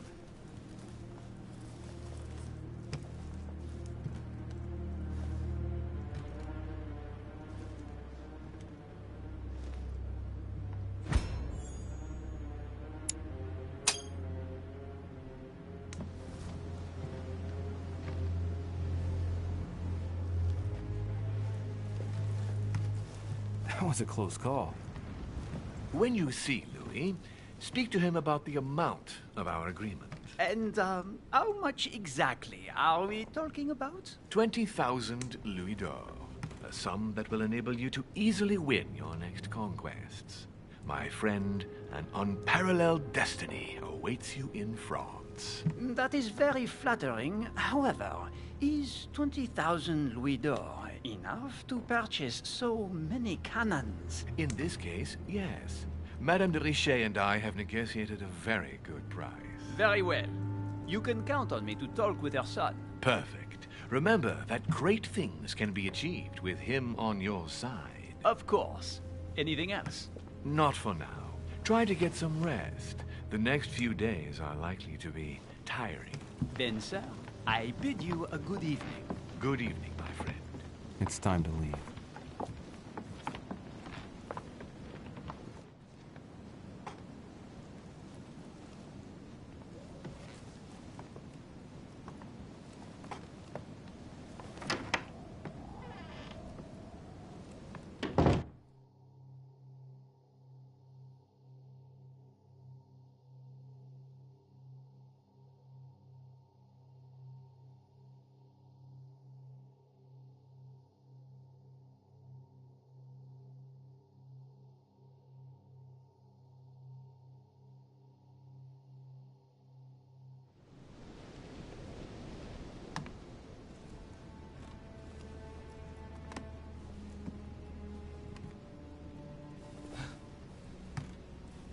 Louis? Emily? I can explain. Perhaps, but remain still.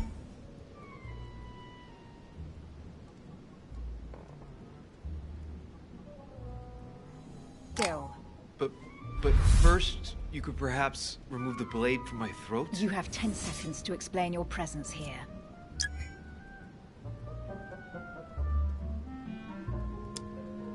Appearances can be misleading. I'm only passing through. And the origami bird? I suppose it simply flew into your pocket. Actually, I was just putting it back. Oh, don't push your luck. What are you doing in my room?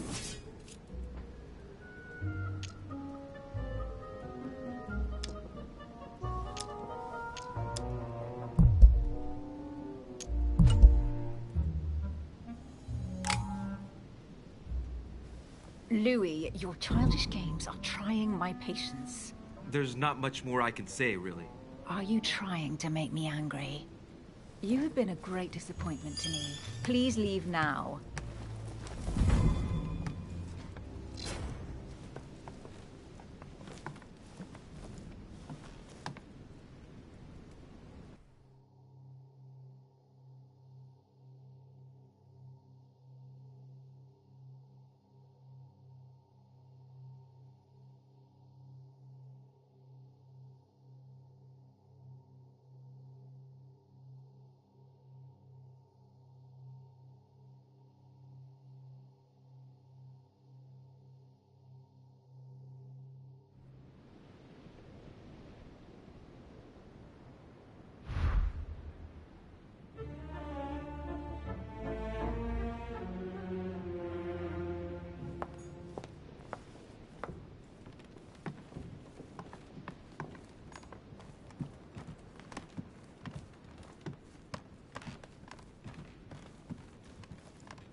Your Eminence, what are you doing here? I wanted to speak to you about something important. Do you still have my letter on you? The one I gave you in the hall? Why do you ask? I have a name to add to it. Here it is. Thank you, my son. Ah, I see that it's still sealed. I was right to put my trust in you, Louise. Give me 1 second, please. I can't imagine what would have happened if I hadn't added this name to the list.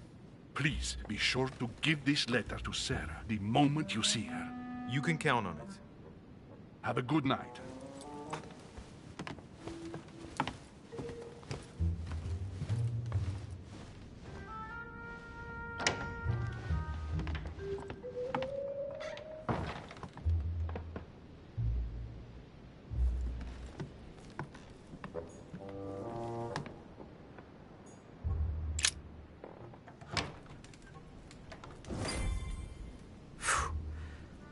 Exhausted.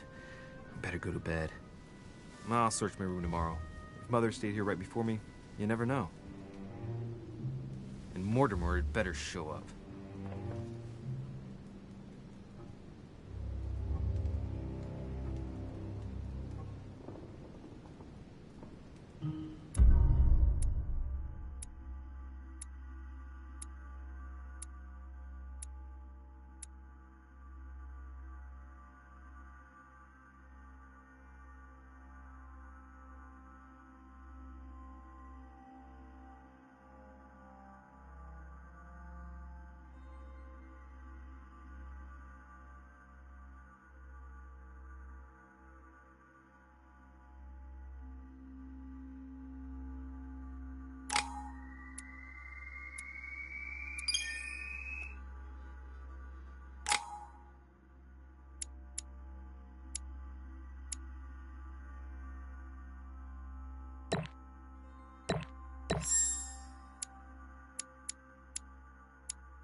All right. In my vision yesterday, I saw that Mother had this room before me. I better search the room. Who knows? Maybe she left me something behind.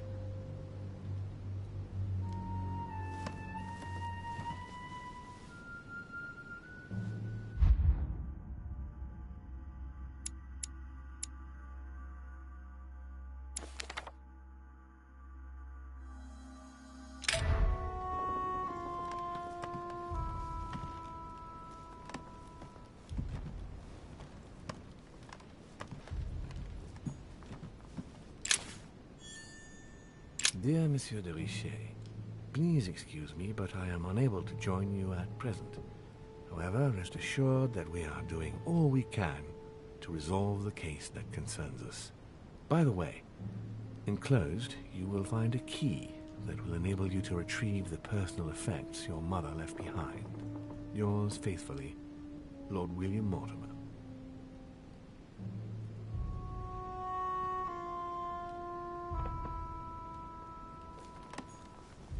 I haven't even had time to unpack my cases.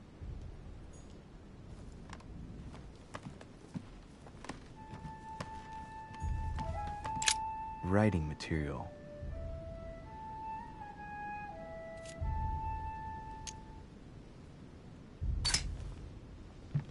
From what I see, no ink's ever been used on this quill. The smell reminds me of something. It smells like lemon. That's odd.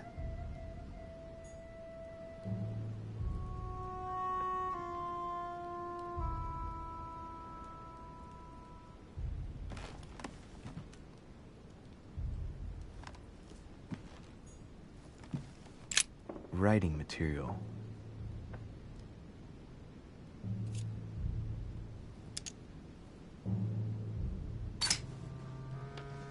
From what I see, no ink's ever been used on this quill. The smell reminds me of something. It smells like lemon. That's odd.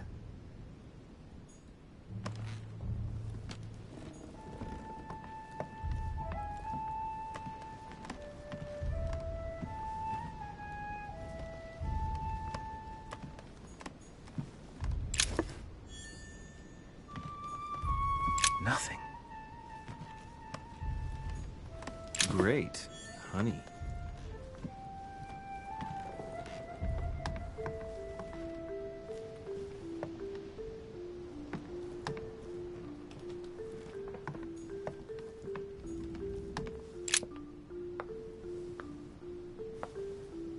There's a circle around the lock here. Must be the trunk Mortimer was talking about. The key should open it.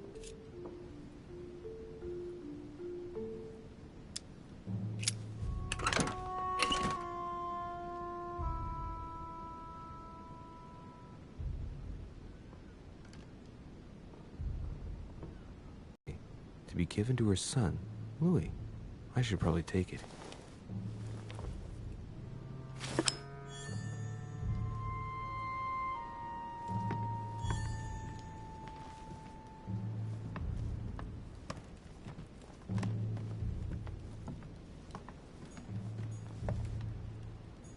Look, markings on the floor.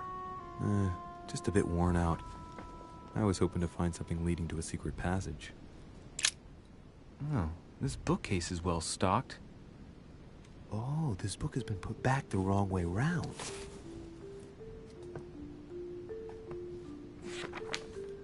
A Voyage Around the World. The travel log of the explorer, Louis-Antoine de Bougainville. One of Mother's favorite books. What a coincidence. And I don't believe in coincidences. It's just too much. I don't know what's going on here, but if you felt threatened, I'll bet you'd leave a clue, wouldn't you, Mother? Found it. A faint sign of the order, barely visible. Mother, you undoubtedly must have hidden a clue in this book. Let's see if I can find anything else in this room.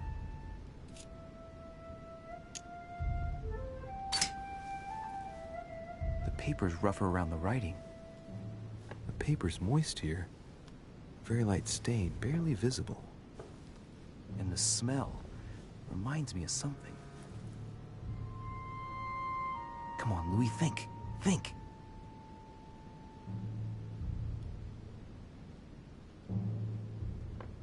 Let's recap. My mother was in this room. I found a rare edition of her favorite book. She must have left something behind. She applied a liquid to the book. She must have used the writing materials. The quill has been used, but not with regular ink. A message using invisible ink. I bet she used a limit to leave a message. Now, how do I reveal the message?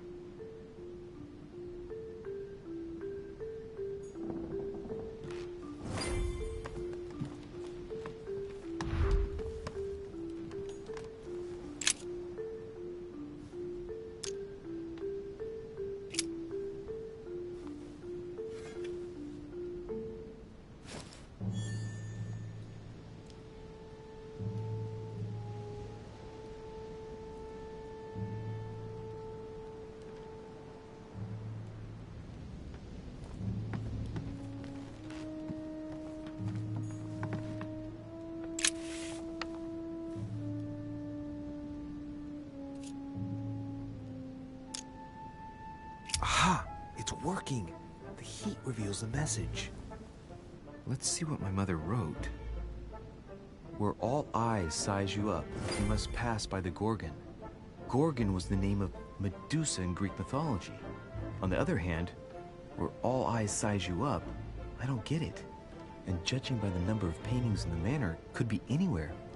After that, she adds, beware hero. The beast always charges the best protected soldier. And that's its weakness. What is my mother trying to tell me?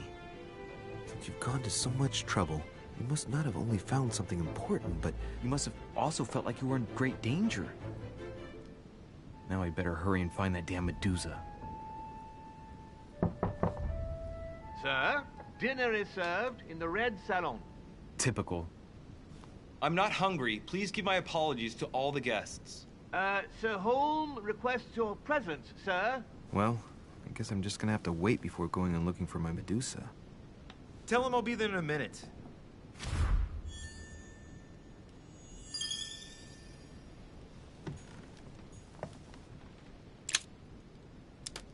Amber crystals.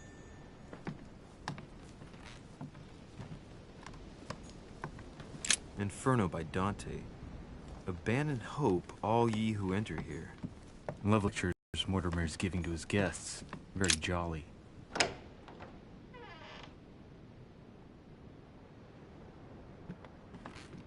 I get a chance, I may have to take a little tour through the rooms of the other guests.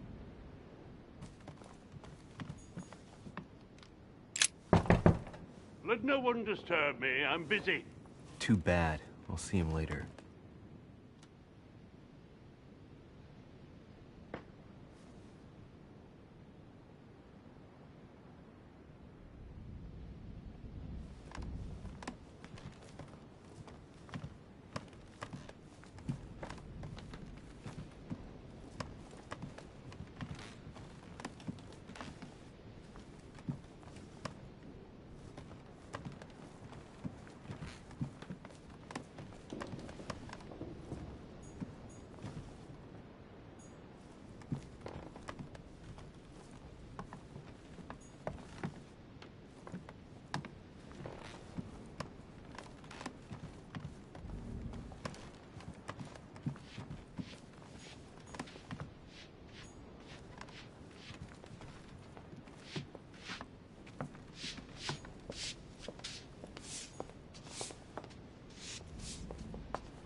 That must be the door to the room of the soldier I saw in my vision.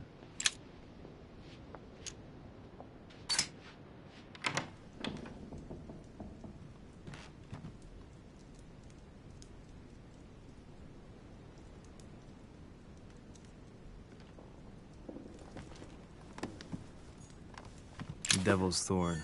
I'll keep it. The Prince by Machiavelli. A perfect read for anyone with a surfeit of ambition. That might come in handy.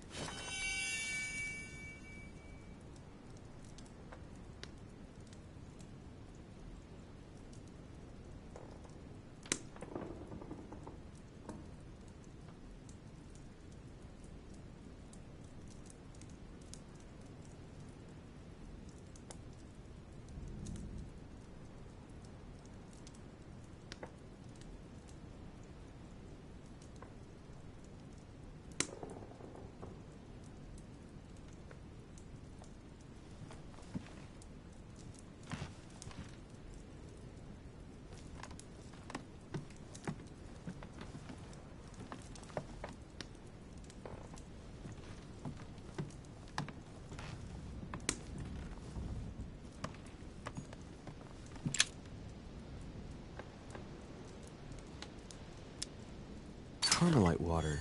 They say that if you drink this, it gives you a real boost.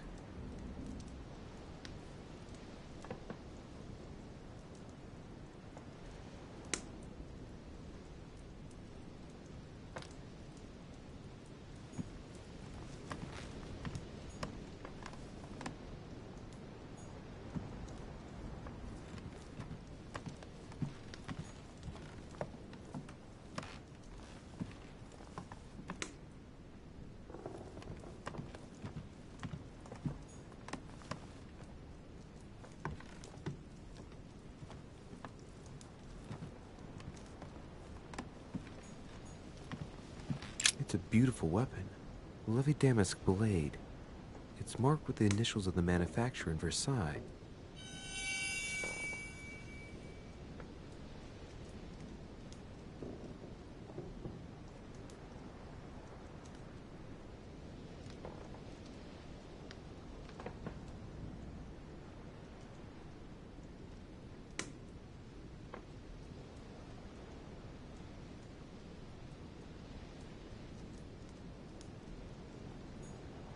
My dearest son, I'm writing to implore you to act quickly.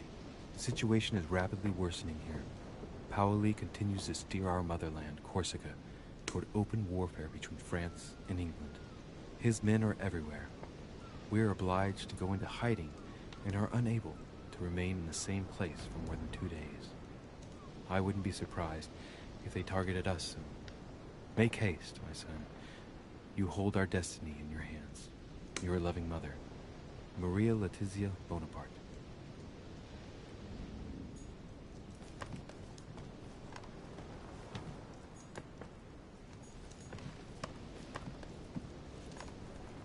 A bicorn decorated with a cockade. It must belong to a French soldier.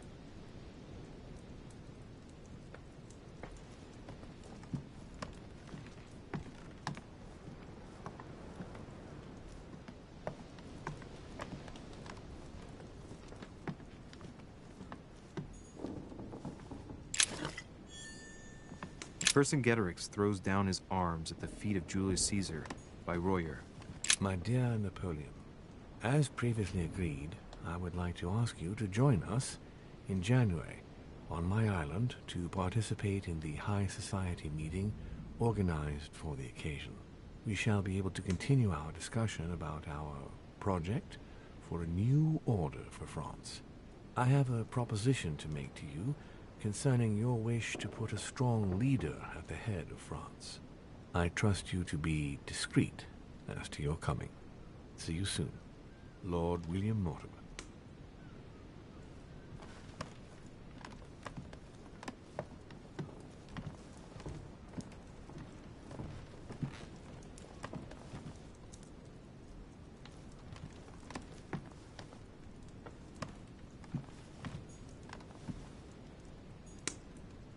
French actor Talma is Nero in Britannicus, the last emperor of the Caesar dynasty.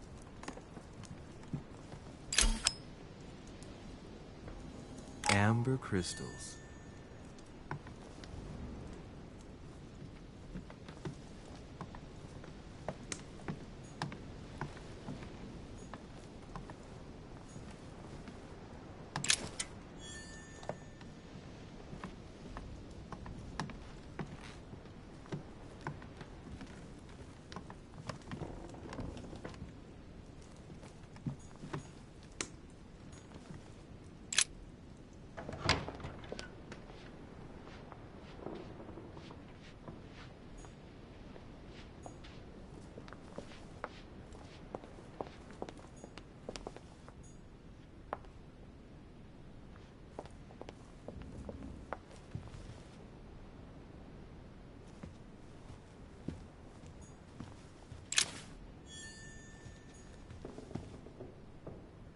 A few leaves out of an old encyclopedia.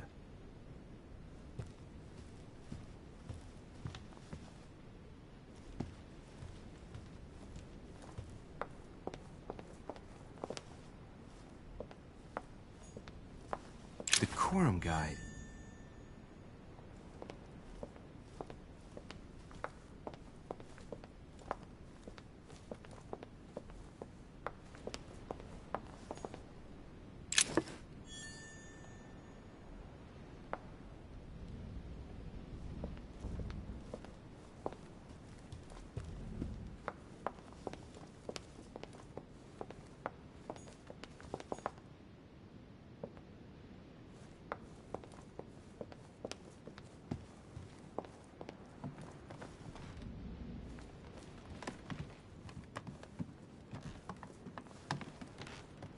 That's the door to Elizabeth's room.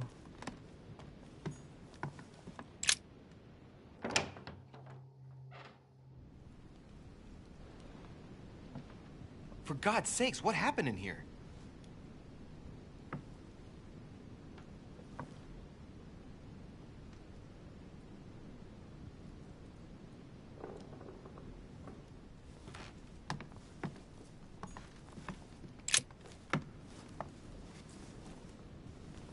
A chest with a half-circle pattern.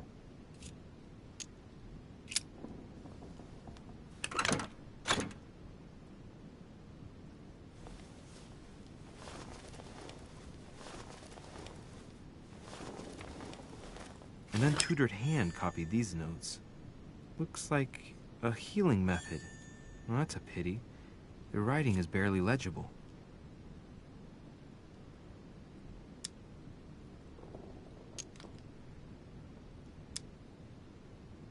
Feet and hands are bound.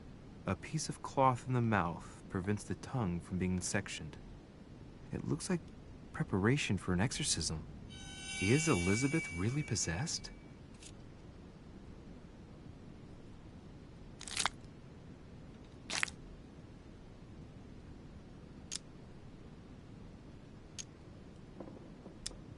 Feet and hands are bound.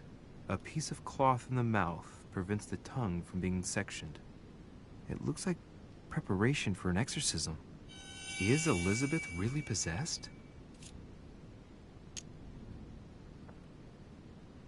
The note suggests binding the feet and hands, then blocking the jaws using a piece of cloth to prevent the tongue from being sectioned.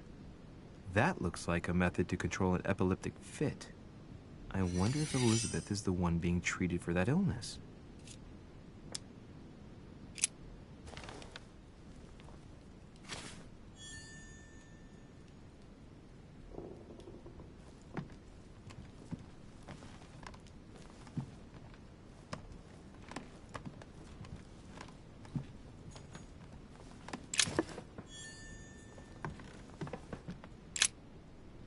Looks like I found a box containing some kind of white crystals.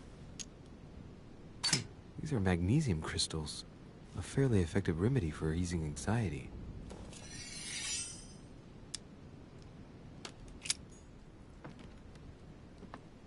Honey, I couldn't have hoped for better.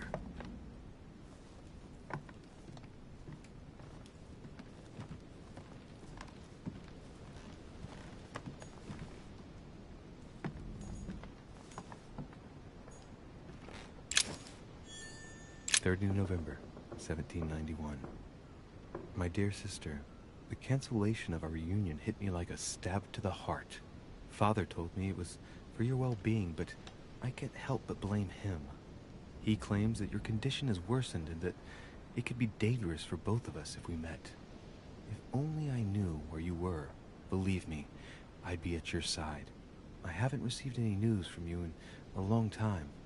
Please write. Your loving sister, Abigail. P.S. I hope you like the enclosed talisman.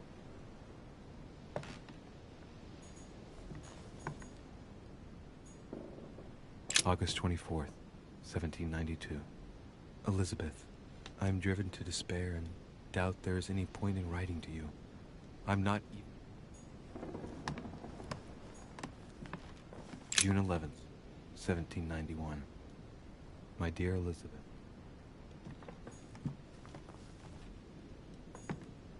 A novel of the initiation of a young woman into polite society. Cash.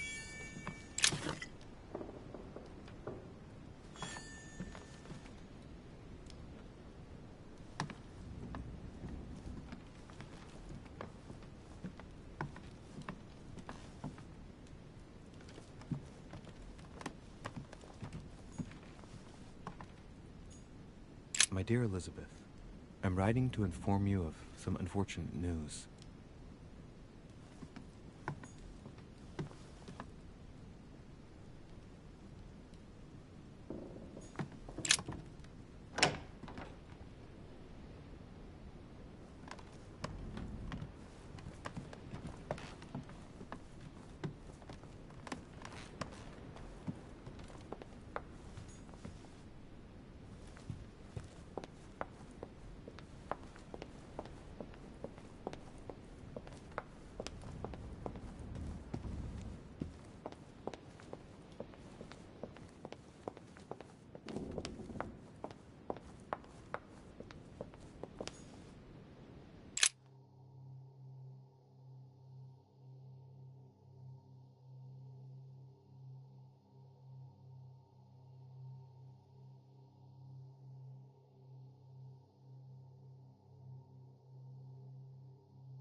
Excuse me, Monsieur de Richet.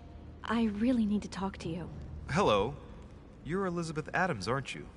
Yes, I regret that we haven't been properly introduced.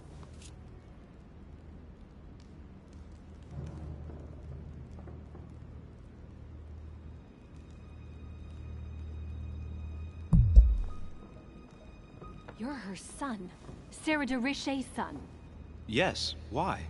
Last night, I found out that your mother was on the island. What are you doing here?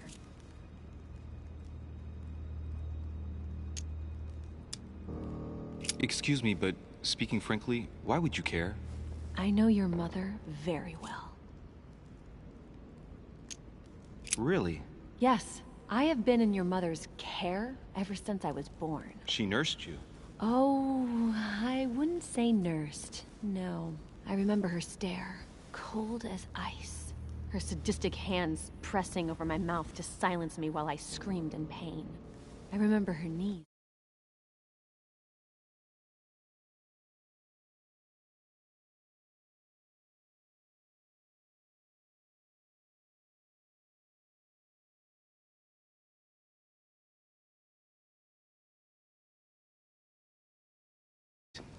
I need to know more about you and my mother.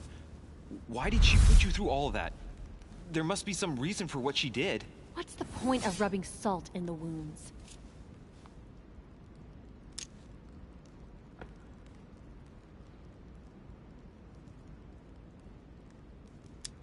I want to find out what really happened.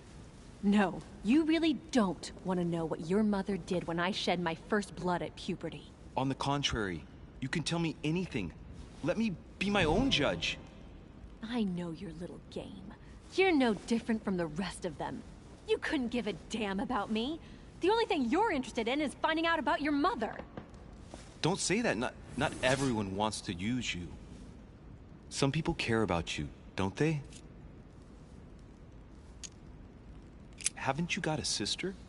Yes. I'm sure she loves you with all her heart. She's the only one who cares about me. I would have put an end to it all by now if it weren't for her. Since you insist, I'll tell you how I met your mother. Thanks for trusting me. You see, before I was born, my mother often suffered from hallucinations and fits of anger. Soon people could barely recognize her. She became a completely different person. So my father spent an enormous amount of money paying for the best doctors, but none of them were able to cure her. The last resort was to call a priest.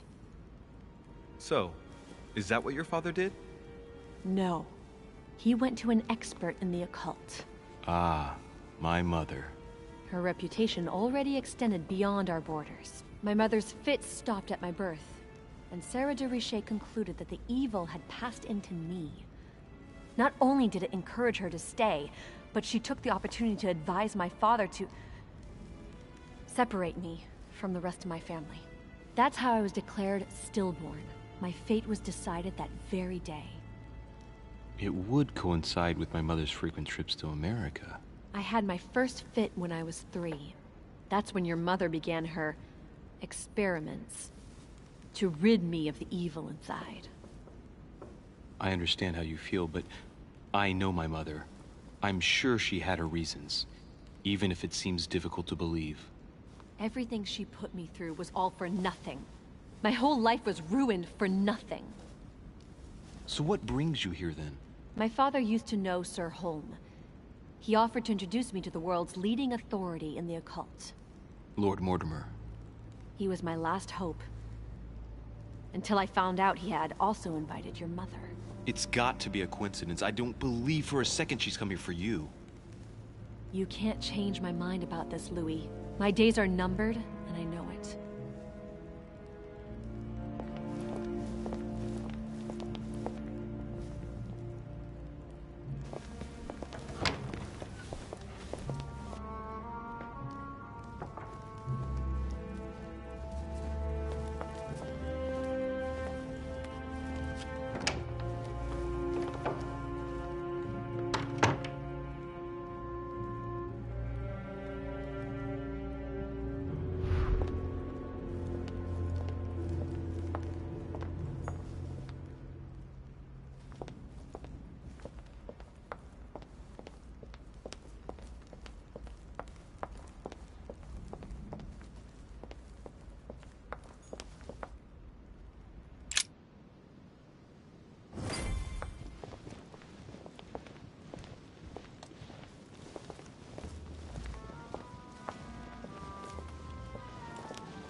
Dear friends, I bid you welcome.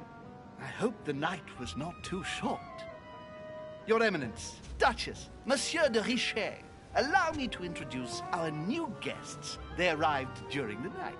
Johann Christoph von Wollner, Minister of Religious Affairs and close aide of Frederick William II, King of Prussia.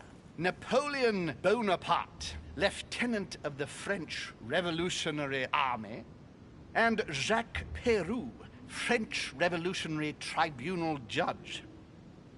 Unfortunately, my friends, Lord Mortimer will not be joining us this morning, but he should be with us later. So, let us begin. What is Mortimer playing at?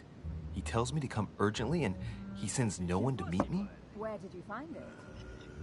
Thank you again for the wine, Your Eminence. It is served every day at the King's table. I am delighted to hear it. Volner and Piaggi seem to be getting along well.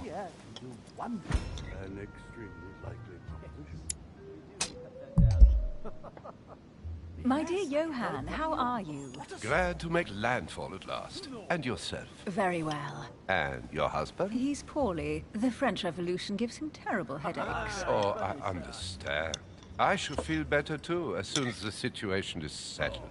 If by chance the French crisis is emulated in Berlin, there will always be a refuge for you in London, my dear. Your offer does you honor, Emily. But London is much closer to Paris than Berlin. Beware.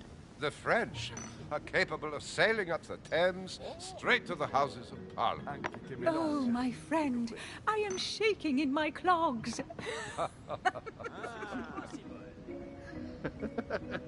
Is the wine to your liking? Very much so, Sir Gregory. Such complexity. Typically French. A Sauterne, isn't it? Absolutely. If I'm not mistaken, this is not Lord Mortimer's favorite wine. It is yours. In his absence, I have taken the liberty of making a slight deviation from the rule. But I count on your discretion. Don't worry, I appreciate the same grape varieties as you. I remember the last time we tasted that nectar here at this table. The finest minds of the century were present. And the last time we drank it, the orphanage in Bloomsbury was still in ruins. Would you repeat that? Oh, well, I put some small effort into the works. The orphanage reopened just before Christmas. The bedrooms, washrooms, and the classrooms had all been refurbished. I don't know what to say. You have given the girls a wonderful Christmas gift. Thank you. I made a promise. Now it is done.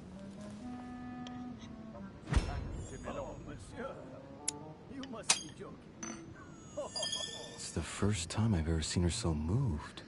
Just mention that orphanage broke right through Emily's hard shell.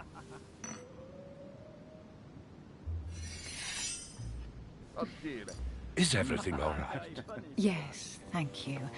I had a moment of absence, but here I am again.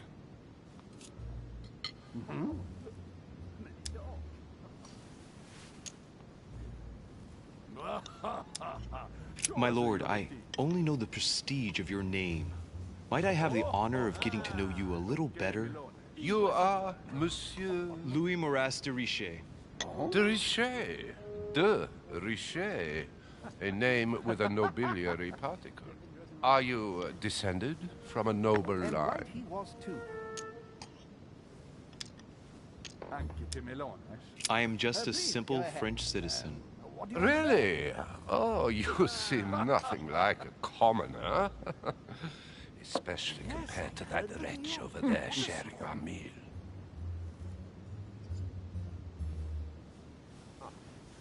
Have you any information on this Napoleon?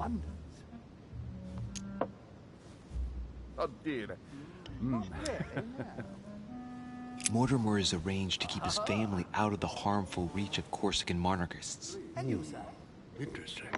And that's not all. Mortimer and my mother have apparently agreed to deliver cannons to this Bonaparte. What? Since when does the Order finance wars? Are you sure? Unfortunately, yes. And the fact you didn't know my mother made this agreement makes it even stranger. Thank you, Louis. At least you have taught me something. Please feel at home. Monsieur de Richet? It would seem we have common interests. Could we speak in private, please?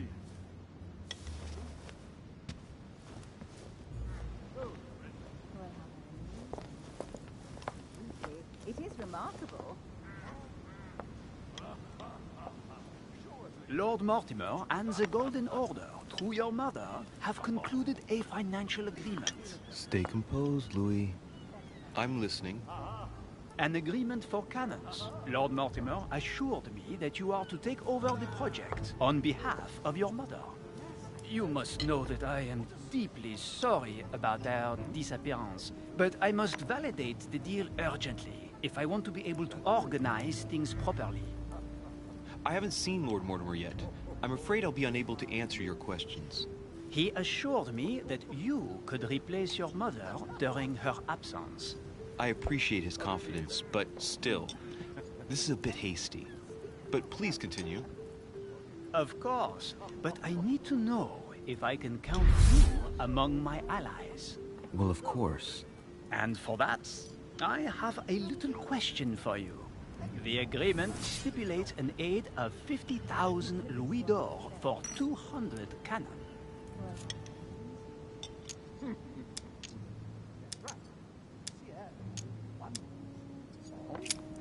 Absolutely. 50,000 louis d'or in hard cash. The offer I'm talking about was for only 20,000 louis d'or, Monsieur de Richet. The truth is, you really have no idea about our agreement. So, you're wasting my time. I need to work with people I can have confidence in, sir. The exact numbers may have escaped me.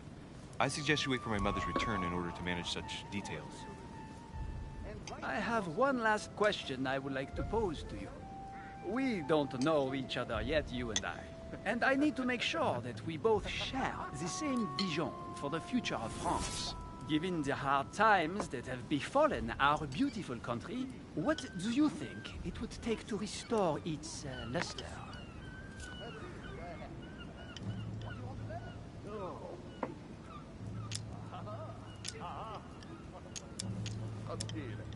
I think what France is lacking today is a truly strong leader ready to govern her.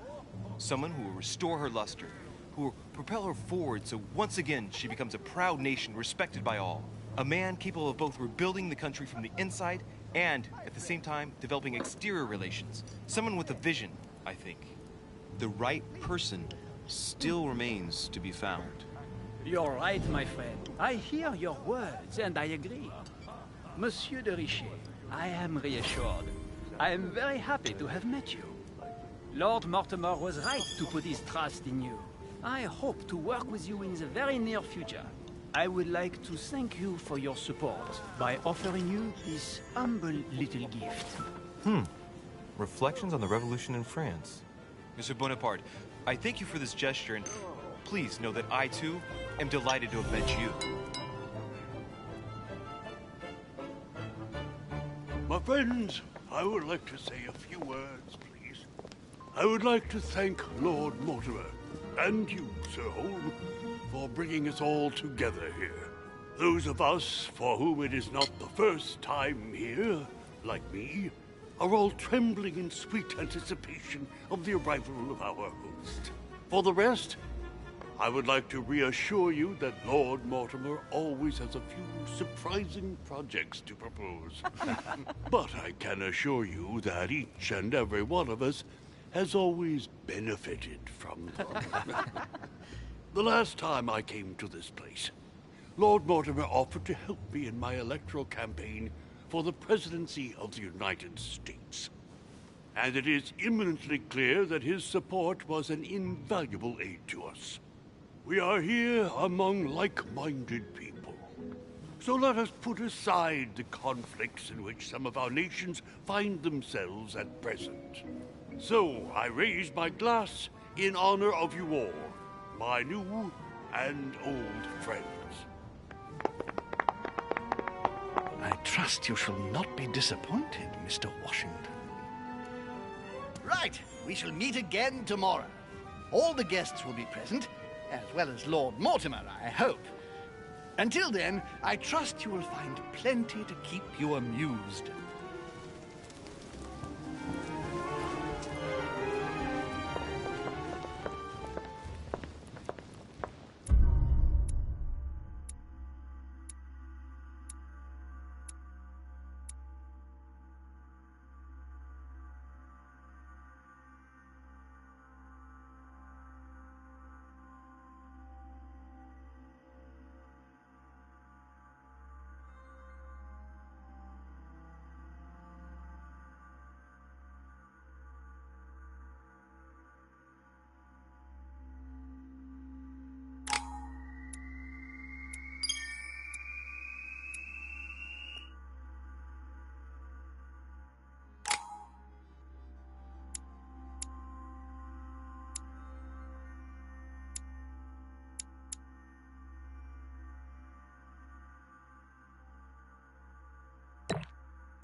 right. Let's recap. Before dinner, I was going to investigate my mother's message. I've got to find the place where all eyes size you up.